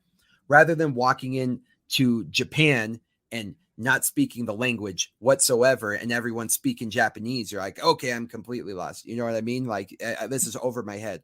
What I'm doing is I'm teaching you the fundamentals to survive. You know what I mean? The basics to get around. And then, so anyway, that whole journey was called Flow State because I believe very much in Flow State. And then what ended up happening is I had a falling out with the combative fighting systems people. And that turned out to be really ugly. And so I ended up keeping the location in the gym, and I named it after my online business, Flow State Jiu Jitsu. And then, you know what I mean? Just being a brown belt by myself was non-ideal. So what we did is there was another school who was, I mean, convenient for me, inconvenient for them, who was having problem with like the lease and the landlord and stuff like that. So we basically joined forces. And so I was like, yeah, absolutely. You know what I mean? You bring your black belts, bring your brown belts, you know, bring your students. And, that way I'm part of a good lineage again. And, so anyway, we joined forces and we kept it DC because he has a long lineage, with DC fighters. And then Flow State went back to being my online presence. So yeah, anyway, that's like the long-winded answer. Flow State Jiu Jitsu is my online introductory course and my online instruction and things like that. Our physical brick and mortar school is DC Fighters, which is a branch of Infight. And I utilize Flow State as my philosophical approach to what I believe jiu-jitsu is, which is like, of course, like a Taoist approach and a Stoic approach. And what we talked about earlier with like Bruce Lee and other martial arts where it's like be formless, what I mean? There is no technique, things like that. So be like water, right? So that's why I use the yin yang in my flow state, because flow state is like kind of a branch, the way. Taoism literally means like the way. And so hitting a flow state when you're like in that perfect present moment. And yeah, so that's where flow state came from. I like the ideal of, bridging, all together, because you always hear, and, well, when I say hear, let me rephrase that. I sometimes I go to the comment sections. I like to read comments. I don't read comments on my own posts. That's ugly. But I'll go to other posts and read their comments. And you'll hear people talking about, sport jiu-jitsu and how, oh, well, that's not going to work in a street fight, and what stops them from slamming you, on your head on the concrete in the street fight if you're trying to throw up a triangle and things like that. So having a clear line to, explain, like, look, this is sport, this is streets, and then there's martial art, like, that's set there in the middle that kind of bridges the two worlds together. Is more often than not, you run into that conversation point, or at least I see it in the comments a lot. And a lot of times when I see the comments, it's people who don't train, who are just mouthing off, or they don't train jiu-jitsu at all. They might train some other martial art, but there's, a lack of understanding. So something like this does give kind of a good, explanation, like even going back and watching UFC 1 or just older UFC with Gracie, Hoist Gracie, competing. I remember, I want to say episode, was it this past year? One of our anniversary episodes, my teammate and I, we sat down and we watched the first 3 UFCs, and we kind of did commentary as we're watching and we're talking during the podcast, and we're talking about Hoist Gracie's jiu-jitsu. Now, mind you, got 2 blue belts here critiquing Hoist Gracie's jiu-jitsu. But the one thing that kind of came up was how much has changed since then. But then also something that didn't come up in that thought process was that jiu-jitsu was always kind of built as a self-defense, art. So as you're seeing Hoist Gracie do certain moves, no, it didn't look like some of the stuff we see now, because first off, some of the things that you see now didn't exist then, or were just frowned upon. But also, jiu-jitsu was meant to fight for your life, defend yourself. I got to choke you with my gi, it's not going to look pretty. I'm just choking with my gi, things like that. So having the clear line between sport and street is, I think, extremely important. Yeah, absolutely. But people, I don't think, understand is like where the martial arts, the sport jiu-jitsu, evolves in its practical application. So, for example, there's this thing called discrete mathematics. And in discrete mathematics, like no one really thought it had like any crazy real life application. It was just like a cool thing we observed. You know what I mean? And then now our entire computer system is based off discrete mathematics. You know what I mean? It found its application in the real world. No one thought prime numbers had any value other than it was like a cool thing that we could observe. Now all your cryptography and all your computers for security, I would say 99 over 99% of them are based off prime numbers. You know what I mean? So it's like you never know when the theory is going to hit application, you know? And we run into this a lot in physics. What's his name? J.J. Thomson, the guy who discovered the electron. When he won the Nobel Peace Prize, he was like, the electron, like, may it be of no use to anybody. You know, they cheered or whatever. And now we run our entire grid system. Like, humanity can't get by without power because of the knowledge and the manipulation of the electron. We see this a lot in jiu-jitsu where it's like, well, that wouldn't work in a street fight. And leg locks, I feel like, is the perfect example. It's like, well, leg locks won't work in a street fight. And then you see people getting leg locked all the time in the UFC and MMA and stuff like that. Man, if it's going to work on a professional fighter, it's definitely going to work on somebody who doesn't know what they're doing in the streets. You know what I mean? And so it's like you get to see like, oh, maybe this does have application. And we would have never discovered that unless we were experimenting in the pure mathematics, let's say, or the theoretical physics that is the martial arts, the lab, like you were saying. You know what I mean? Just taking it to a pure level. If I invert right here, can I open this up? And all you're doing is opening up avenues. You're opening up doors and possibilities in that room that somebody else can capitalize on later. You know what I mean? It's the internet. And you're like, oh my God, like if I never saw that, I never would come up with this idea. And now this is a prime thing you can use in a UFC fight. And now you got, I mean, I would never do this, but like you've seen Ryan Hall successfully Eminari roll on BJ Penn, you know what I mean? And get a leg lock. You know what I mean? So what do you say to all the people like this would never work in a street fight? Bitch, like someone just Eminari rolled and heel hook BJ Penn. Like, you know what I mean? Like one of the greatest. So it's hard to explain to people like, well, that would never work in a street fight. And that's not what we're talking about. You know what I mean? We're not watching a street fight. You're watching grappling. You know, we're watching a martial art. And if you want to see what I'm going to do in a street fight, let's go ahead and meet up. Like, it's like my cousins will always say, you know, well, what if I have a gun? I was like, well, do you have a gun? No. I'm about to fuck you up then. Yeah, exactly. Like, why, this isn't even a question you should be asking.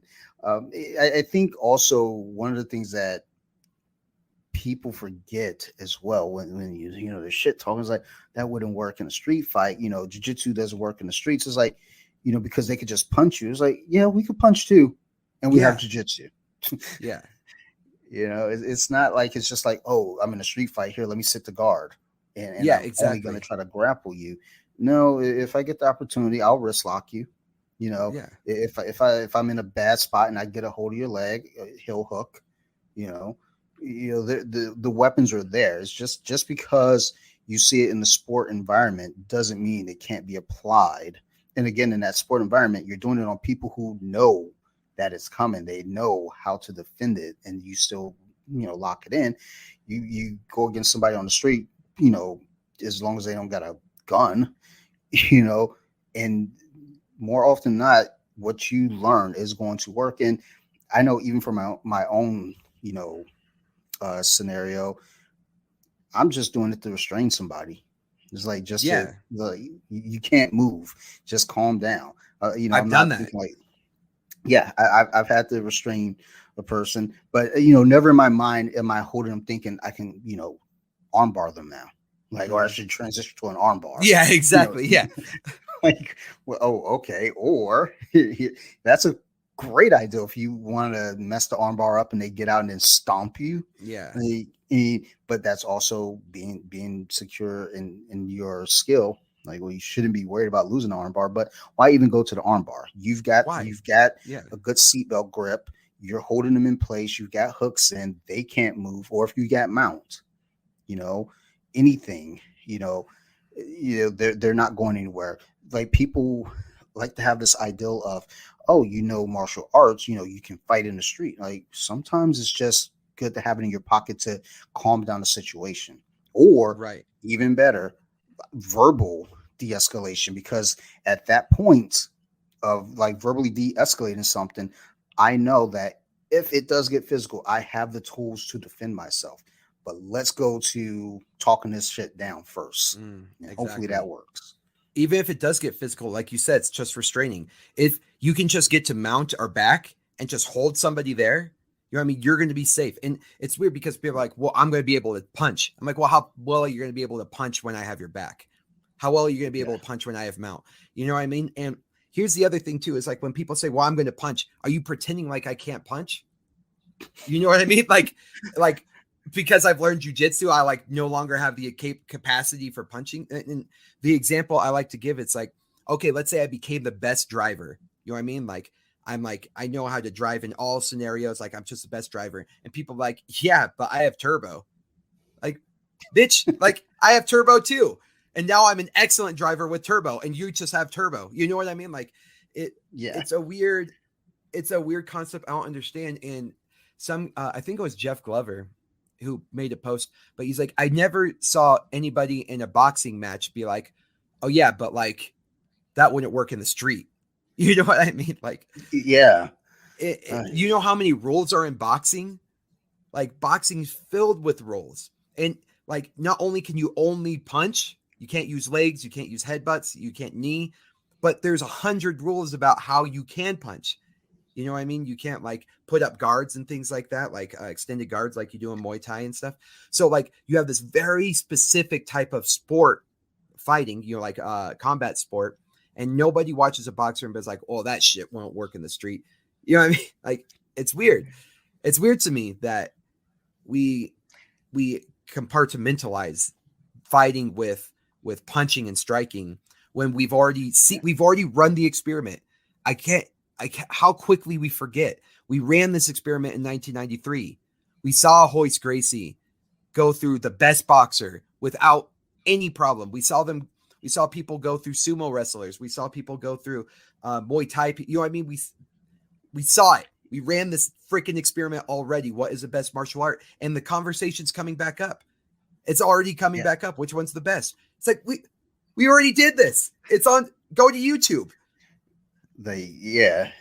Well, the thing that kind of becomes silly with that too is, you know, when you have someone that boxes, like I was out with an old friend, we were doing some charity walk and she brought, I guess, her new guy, and he boxes. And I was still fresh into jiu-jitsu. I want to say I might have been a year into it, if even. And you know, I'm excited, so I'm still just talking about it. Just couldn't shut up about it. And I saw him roll his eyes. So I decided to, you know, because I'm stupid, you know, kind of, you know, I didn't try to pick a fight with him, but you know, I tried to make it more like I just got more talkative about it. It's like, yeah, and if they go to do this, you do this, and And the thing is like this guy, I think, you know, his, you know, time of training was about the same amount of time as my training. So it's one of those ideas like, well, my sport's better than your sport type. And I was like, well, I mean, yeah, but if you miss your punch and I go to take you down, I mean, it's unlikely that you're going to be able to do anything against me once you're on the ground. You don't have leverage to throw a good punch. If I got mount, I'm just going to smother you. You know, in most people, I would say of all the people who don't train jiu-jitsu, I would say a solid 80 to 90% of people, if they're on their back, they're instinctively going to try to turn so that, you know, they're no longer laying on their back. Yeah. And in which case, it's like, oh, that's exactly what I wanted. Now I'm going to get my hooks in and I can just choke you now, or I can punch you. You know, I can do things. We even see that when Royce Gracie takes down a champion boxer, he turns his back. When we see him do it to a catch wrestler, he turns his back. Like, these are practiced martial artists. So you say 80 to 90% of the people, like even trained martial artists, turn their back. You know what I mean? Yeah, and so we've not only run this experiment with new people, we've run this experiment with very experienced people. You know what I mean? Royce Gracie being experienced in jiu-jitsu, and I was about to look up the boxer's name, but when he went against the boxer, I mean, it's insane. He's like, well, what if I can punch? Okay, Well, we already brought one of the best punchers in the world. Let's see what he does. You know, like, I don't know. It's just weird that we've run this experiment and we're still running into this problem. Yeah, I think people just they're one thing I have to always remember as I'm older now. So I'll see stuff on the internet, like, because I love movies. I love movies. I love comic books. I love music. And you'll see someone in their early 20s, they'll put up a video, and I know I'm not their target audience. So that's part of it. It's like, guys, did you know in 1996? It's like, yeah, I lived it. I was there when in 1996 when this happened. So I was there. I was alive. They're like, oh my God, were there dinosaurs? Did you meet Jesus? Like, what were the 1900s like? Shut up! You shut your mouth. Like, my daughter's doing that now. She's like, don't do this. I will put you up for adoption. But I think a little bit of what that is, though, that's happening with MMA and martial arts now. It's like people forget, like, oh, that experiment was done. Instead, they just go, like, I think a lot of people in their mind, because the modern UFC and MMA, where we're kind of at now, kind of really came about, early 2000s with Pride and the UFC really picking up steam after the Ultimate Fighter. Even before the Ultimate Fighter, you had Chuck and Tito with their rivalry, or Ken Shamrock and Tito, all these things. So they think, oh, that's the cutoff date right there. That's when this all started. Yeah. It's like, no. This actually got tested out in 93. Yeah. And we saw, and even back then, people were still kind of like, no, we'll put Mike Tyson in there. Like, let Mike Tyson fight Ken Shamrock. And it's like, I mean, okay, just let them know Biden's off the table. Like, there is that rule. But people, younger people at least, I guess I do still see some older people too, because you got the older cats who boxing is their sport and they won't let that go. I still know older people who look at box or MMA as not real fighting. That's interesting. It's like, I guess. I mean, I feel like, how is that not real fighting? I think with that old school mentality is like boxing has always been kind of the standard of what a real fight is and what a real man is when it comes to fighting. It's like, stand up, put your dukes up, and punch each other in the head and get CTE. The oldies was wild, man. Like CTE. Dude, they love that shit. That's the way the Brits talk to the Americans when they wanted to stand up and rally at each other. Like they would volley at each other. They're like, here, stand up and take all my bullets, and we have a bigger army. You're like, no, we're not gonna, like, if that's your benefit. Yeah, exactly. And like we fucking won that war. You know what I mean? So like it's insane to me that they're like, what the things they choose is that are real and not. And so like when it's unconventional, when you include more things into your repertoire, it's like what made the United States a free country. You know what I mean? It's like that different type of warfare. And when you broaden your horizons on how you can fight, it's like, that's not real fighting. If you can kick, your legs are the strongest thing in your body. Like, why would that not be okay to kick? That if I'm going to get in a fight with somebody, I'm going to want to be able to use the strongest part of my body. And it's weird that you say I can't. Well, I remember like slap boxing with a friend, and I threw a kick. I threw like a little, and this is, before leg kicks were all the rage in MMA. I threw like a little, just short kick, more so to distract, not even like thinking, oh, that would do damage, just kind of like the, make them move their feet and mess with their stance. And they're like, no, why are you kicking? No kicking. I was like, why would I not kick? It was like, that just got a reaction out of you. You moved, and now I can transition to this. Right. But also, if we're going to do that, I mean, fuck it. I'm just going to, get in close and just tie you up, because that's the thing, in boxing, you can't get tangled up. As soon as you get into a hugging match, they split you back up and then make you stand back out and start throwing punches again, which, there is an art to that, but that is less fighting than actually if we get tangled up, we fall to the ground. And now we got to grapple. watching UFC 283 with Glover versus Jamal Hill. I mean, that fight was mostly up on the feet. Then Glover got it to the ground and, started to work. I mean, it's like, that's a fight. Right. When you see people watching a UFC card and they start booing because a fight goes to the ground, it's like, then go watch boxing or go watch kickboxing or go watch Muay Thai. No one's rushing to go watch line fights right now. Like not normies, at least. They're like, oh, I'm going to watch UFC because Conor McGregor, he talks so much shit and It's like, I mean, Conor McGregor's the same deal though. Yeah, if it goes to the ground, he can work there a little bit, but he's a stand-up fighter too. If you're a single dimensional fighter, you know what I mean? And I take away your game, like let's say you're an amazing striker, and I take you to the ground, that's my win. You know what I mean?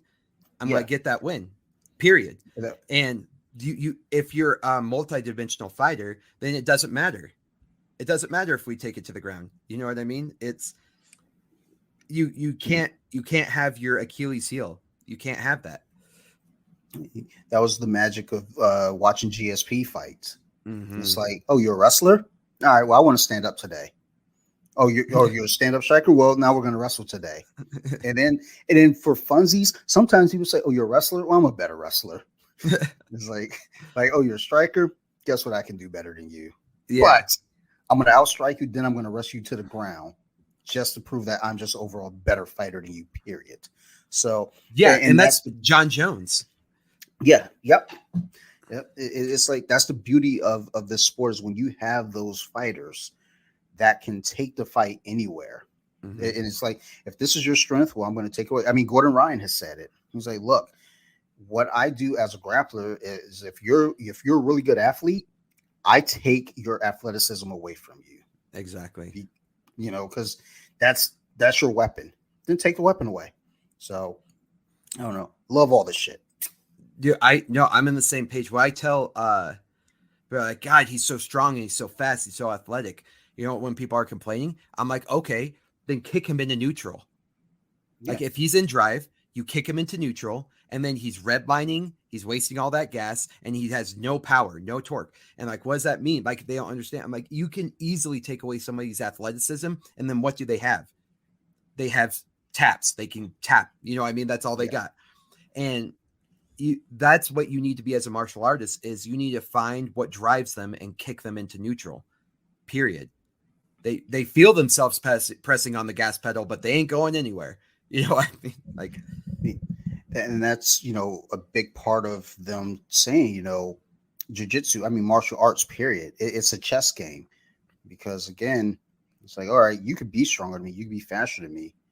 All right. Well, now I need to outsmart you then. I need to figure out how to I need to neutralize you. Exactly. And I always say when it comes to fighting, because the ultimate argument is Floyd Mayweather, how would he do in MMA?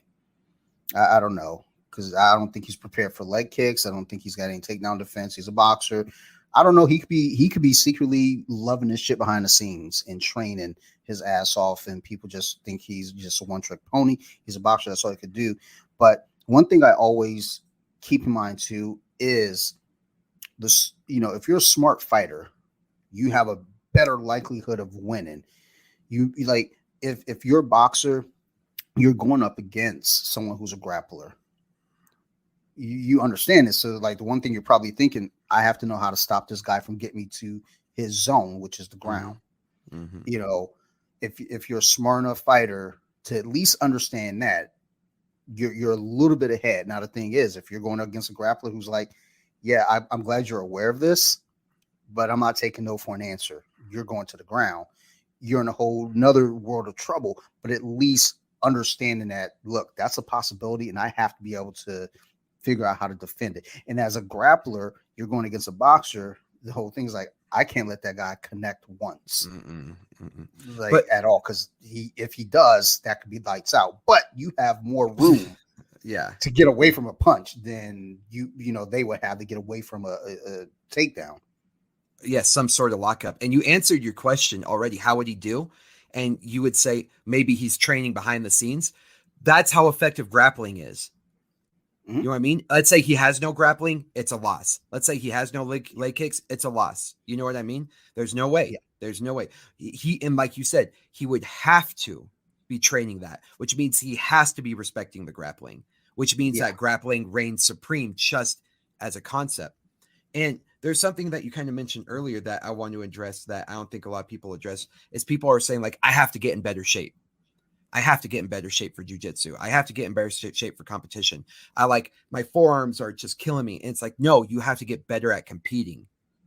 Like you have to get better at grappling. If you asked me to run a mile right now, I would probably throw up blood. Like there's no way.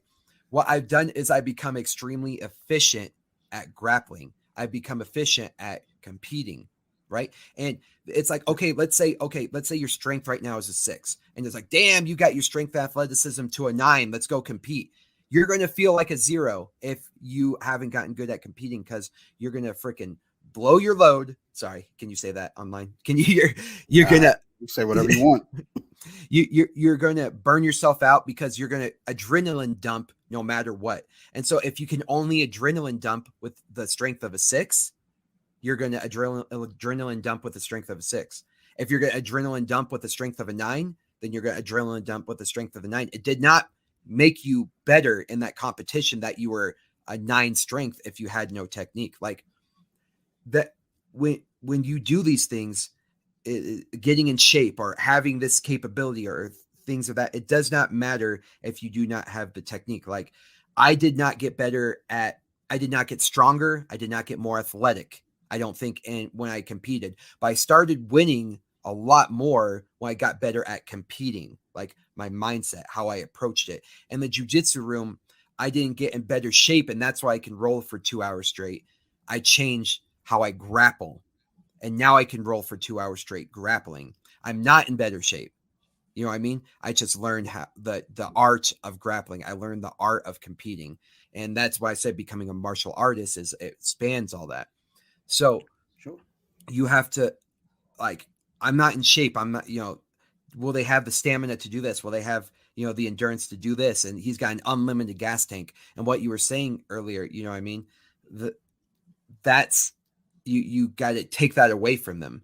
If you can take away an athlete, that's when you become the champion, I think, is because it's not about being in better shape. Of course, you need to be in a little bit of shape to like hold on to a lapel. But I mean, as long as you're basically like not like crippled in some way where you can't hold on to someone's lapel in a decent manner, like a champion could be, look at Sean O'Malley.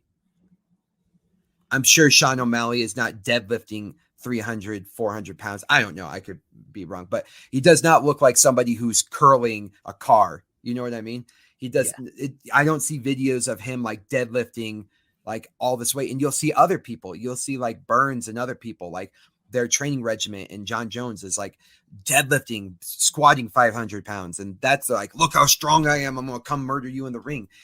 I mean, say that to Adesanya. You know what I mean? Say that you have to be a proficient martial artist when it comes to those things. So, Khabib, you know what I mean? He went up with the best strikers in the world. Doesn't matter. I am a proficient martial artist and I'm getting you to the ground. You know what I mean? It did not matter. And what was so funny is like people were so scared of him taking you down. He controlled the distance, fucking pops McGregor in the mouth. McGregor goes down. You know what I mean? Like he became a good striker because he was so proficient at how he approached being a martial artist, and that's something that's incredible. And I think that people ignore a lot. Like, okay, awesome. You could run 6 miles. Is that going to help you grapple? Maybe a little, but if I can still take away your ability to do your game, then it did not matter. You're just going to run 6 miles into a wall. That's one question you always see is, cardio for jiu-jitsu or for any martial art for that matter. But, being in the jiu-jitsu world, I see that question a lot, what kind of cardio training should I be doing for jiu-jitsu? And it's like more jiu-jitsu. Yeah, exactly. You want to be a better grappler? Grapple. Yeah.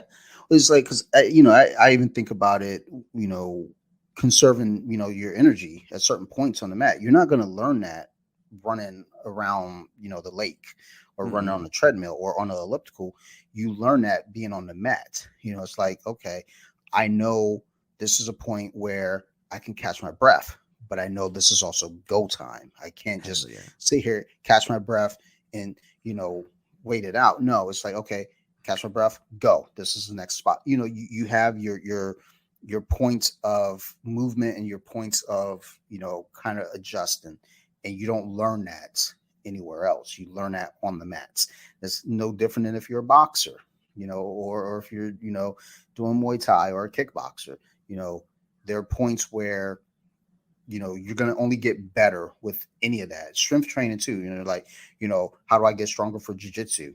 Do more jiu-jitsu. And that's not to say don't lift weights. Right. If you want to lift weights, have a blast. I got weights over here on my floor that I know they're dusty. I'm certain of it. I haven't touched those things since my fucking daughter was born, I think. I don't know. Well, actually, no, because we had to move here after she was born. So yeah, I at least brought the weights over here. But the thing is like, yeah, if you want to lift weights and get strong, that's not hurting your game by any means. But, I wouldn't look at it as like, oh, this is a deal breaker. I have to get strong to compete. Like I said, I got my ass whipped, by my teammate. He's huge. He's strong. My thought wasn't to go home and start lifting weights because I got to get as strong as him. He's still a better grappler. Like, he still has a better presence of the mat than I do. What I need then is to get myself in that position to understand the mat just as well as he does, if not better, and then improve my game based off of, what I'm doing on the mat. Not, okay, let me go do 500 push-ups. Let me go do, tons of squats. Will it help? Yeah, it'll help in some capacity. But if you're not working on your jiu-jitsu, you can be as strong as you want. You're just going to be a strong motherfucker getting choked. Yeah, exactly. It's, I made a video for X Martial. I make some content for them. And that was like, what should I do to get ready for jiu-jitsu? And I was like, maybe flexibility a little bit, you know what I mean? But I was like, you're not going to like the answer. And the answer is like, start grappling. And I was like, you could do some single mobility drills. You know what I mean? Like practice your shrimps. You know what I mean? Yeah. And that's not even helping you get in shape necessarily. What it's doing is it's mentally telling you, okay, this is what I should do in this situation. So that way, when it falls upon you in the room, you have something to do. It did not make you stronger. It did not make you more athletic. You know what I mean? Maybe like a tiny bit, but yeah, the goal was becoming more proficient as a grappler. Yeah. When I first started training, I was a muscle head, it was like, I'm lifting all the weights. I'm running, I'm doing all the stuff. I'm an athlete.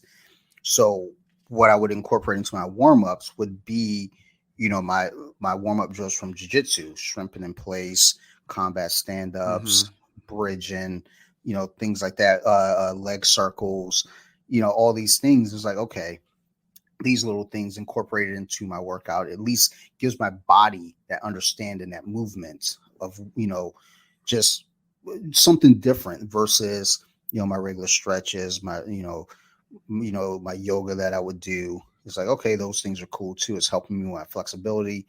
It's helping me with my body mechanics.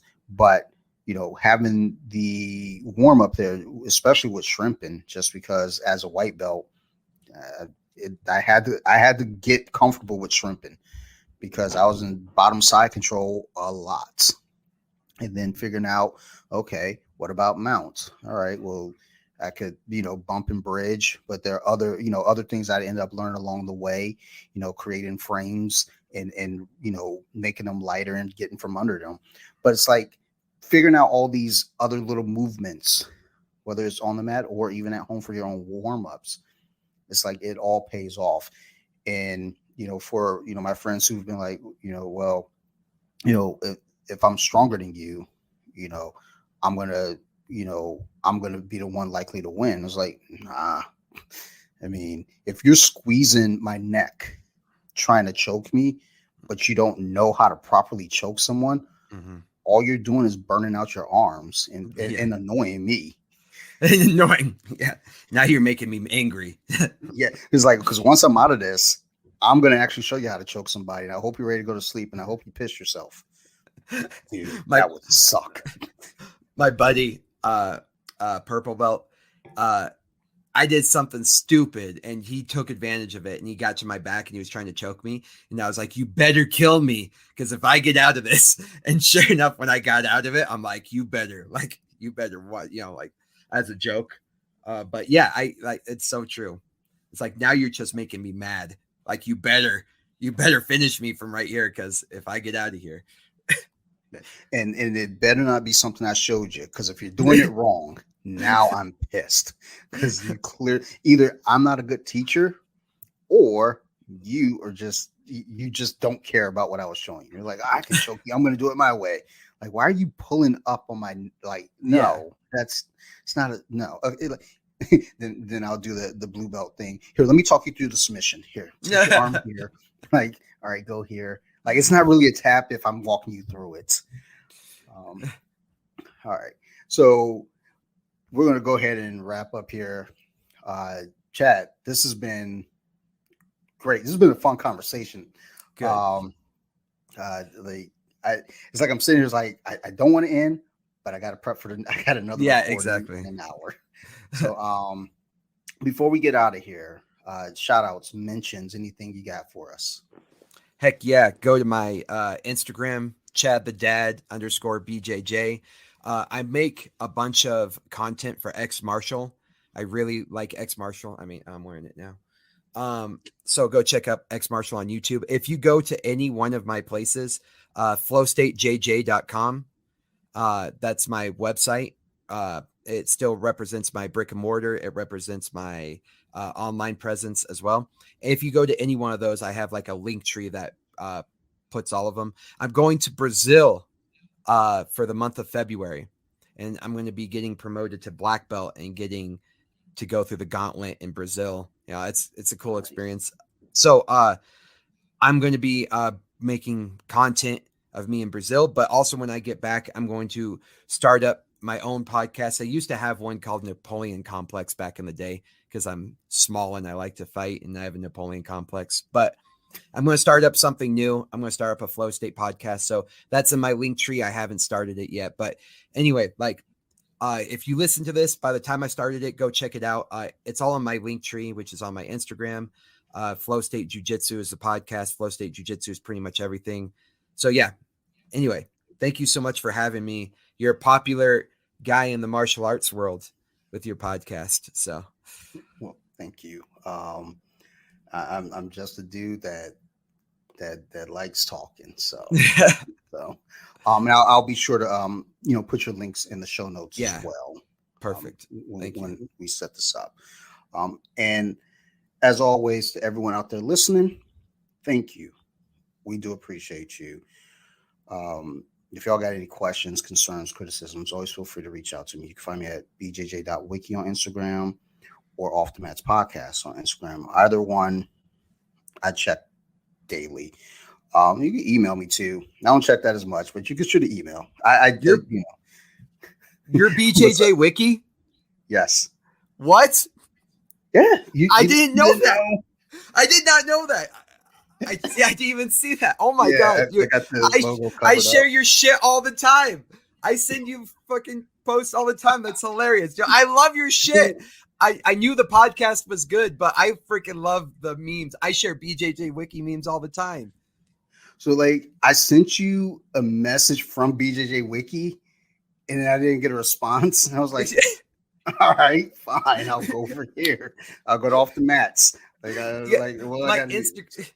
Instagram's layered a certain way of people who reach out to me. And you know what I mean? And I try to reach out to a lot of people or, whatever, but that's awesome. I didn't know that because I was like, man, I love this BJJ Wiki page. I'm sharing this shit all the time. Dude, I feel pretty cool. I feel like I'm in the presence of a legend. I love it. That's great. So yeah, and yes, I have some of your stuff in the queue for reposts. Dude, take your time. I'm sorry about it. I'm always going to create memes and content, and I just share it with everybody if they want to reshare it. So they just have a repertoire of like resharing funny stuff, and I like making funny stuff, but I had no idea that was you. Damn, dude, that's hilarious.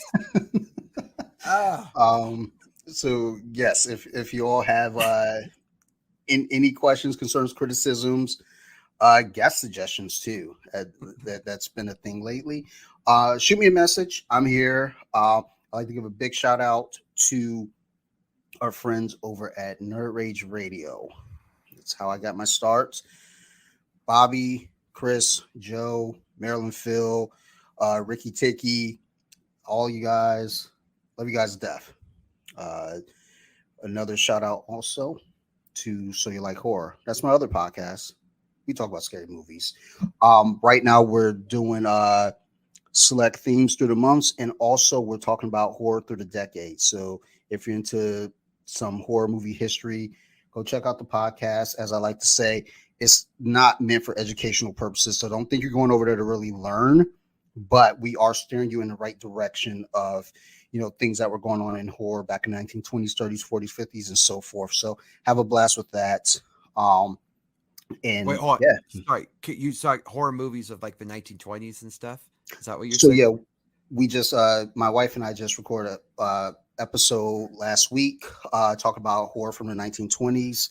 I'm in the middle of doing research for the 1930s that's going to come out the second or the third week of February, and then the first Friday of March we'll be doing the 1940s. So the episodes come out twice per month. So the first and third Friday. Help me with the When was the Cabinet of Dr. Caligari? 1920. 20, right? So it was. It's funny because I just put up a post about that because that we went over that a little bit. So that came out, technically it was made in 1919, but I think the official release was 1920. And it's considered the first horror movie. Yeah, the first twist ending. Yeah. So we go into like little things like that. And then is it the 30s? Would that be Frankenstein era? Or so the 30s will give us Frankenstein, King Kong, Dracula, Freaks, right. Bride of Frankenstein, Dracula's daughter. The Wolfman is in the 40s, which I made a mistake. I thought it was late 30s, but it's 40. So yeah, but we're I'm having like select like guests on for those episodes. So yeah, if y'all are into horror movies and you want to talk about horror in the decades, in this those early decades, reach out to me, because right now I don't have people lined up, but I can't wait to do the 70s because that's my favorite decade of horror. And the 70s. Oh fuck yeah, dude! I love is that what is that like the Friday the 13th? And so no, those are the 80s, right? Yeah, Friday the 13th hit in 1980, so it just missed the cutoff. Okay, but 70s you had such a blend of movies because you get The Exorcist, you get Carrie, you get The Omen, then you get Halloween, Texas Chainsaw Massacre, you got Jaws, Alien, Alien, yes. I didn't know if that was 80s or 70s. Okay. Yeah, I think it was 79. I want to say 78 or 79. But you like the 70s, I think, is what, if you say the 20s started horror, the 30s kind of defined horror, because you don't really hear the term horror movie as a genre until Universal coined it in the 1930s. Mm-hmm. And then those 2 decades were very important. The 40s and 50s, that's not to be like ignored. But once you get to the late 60s and deep into the 70s set the table for everything we got after that. Like when you get Scream in 1996, that's all made possible because of all the horror movies from 70 through 80. Well, you got to consider what's going on in the world. You know what I mean? Like, for example, like when you're just getting over the Vietnam War. Mm-hmm. You know what I mean? Like what kind of filmography are you getting during the war? What are you getting right after the war? You know what I mean? And then what are you getting as the generation that was raised by the people who like survived the war? You know what I mean? And you can see this kind of ups and downs of like musicals were a huge thing in like the 40s and 50s because like like you're trying to make people happier. You know what I mean? In certain scenarios. So yeah. And you can see how everything is related to the cabinet of Dr. Caligari, how they like set up the standard of what it means to be scary and how they all like kind of copy it, and the demented like scenery, like how much effort did they put into those, like the setup, it's incredible. Even just the font that they use for the poster, it tells you this isn't, you know, your happy-go-lucky friendly film. This is sinister. This is something that, you know, you're gonna walk out of this with chills. I mean, that's one thing we address too in a lot of these topics during the decades, is we talk about societal norms that are going on that affect the movies. Because if you want to understand a decade, look at what movies were coming out. Yeah. And music. Yeah, you know what I mean? Music especially. The 70s is my favorite decade because of music. When you listen to the music of the 70s, it tells you the story of the decade. Oh, the movies are a little behind, but it still catches up, because people always say, you know, these days, oh, Halloween wasn't scary for us because we're desensitized. But you have to think, in the 70s, we had a lot of serial killers running loose. And then you get a movie in 1978 about a serial killer on Halloween. Like, that's fucking terrifying. I get it. So there's so much magic to it. But hey, man, if you want to jump in and be a guest on one of these decades with me, I am more than happy for it.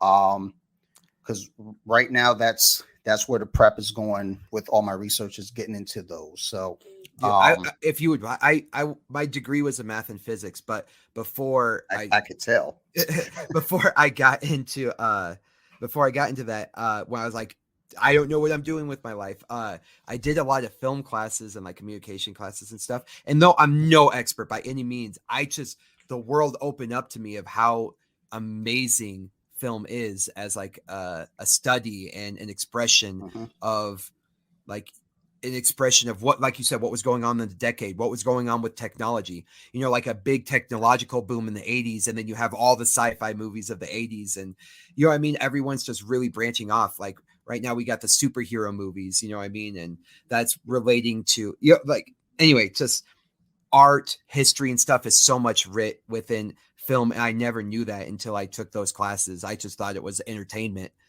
So it's an expression for sure. It's you know, someone speaking a language to us as the audience who we don't even understand that, you know, what's going on until these movies drop.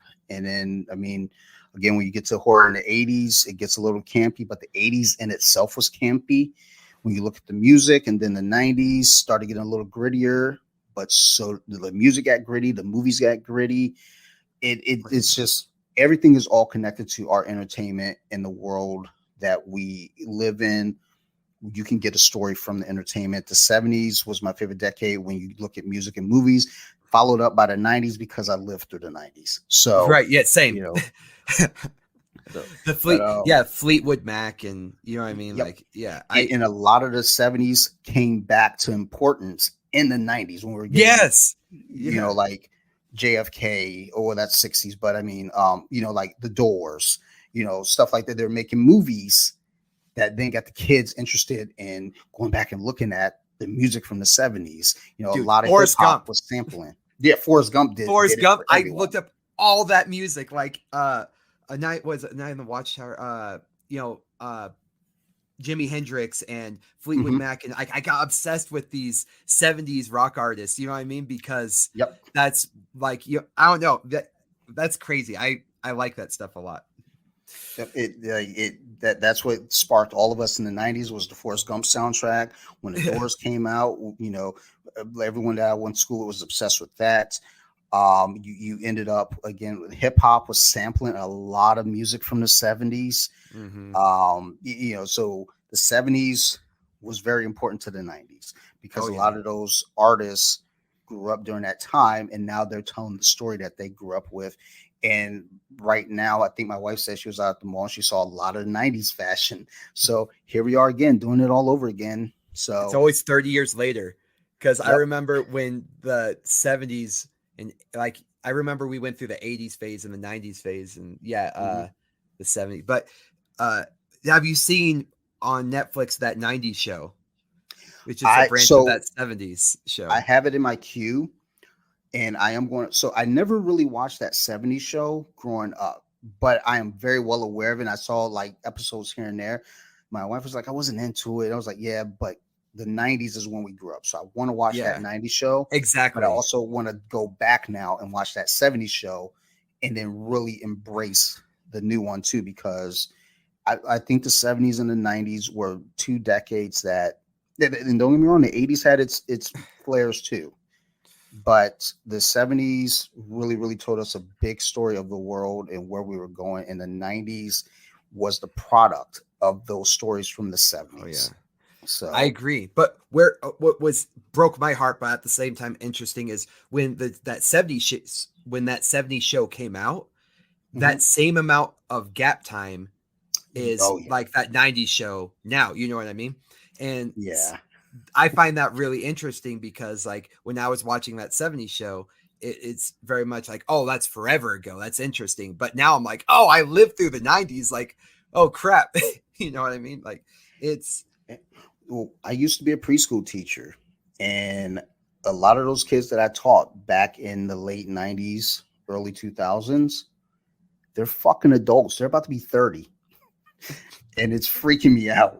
I'm like, no. What? Like, you can't tell me that kid's 29. Holy shit. And then I realized, oh wow, my hip does hurt. like I guess they are about to be 30 because I got back problems now. So all right. Thanks for having me on. Sorry I interrupted, but no, that was film is fascinating to me. No, absolutely. I mean, like I said, if you want to work with me on an episode on So You Like Horror, I am more than happy for it. I'm no expert, but same. I would be learning about it. You'll be teaching me. I won't know nothing. So we'll sort it out. But as always, you guys can reach out. And I love you guys. Appreciate it. You guys keep listening to the show. We're gonna keep making them. Thanks everyone, and bye.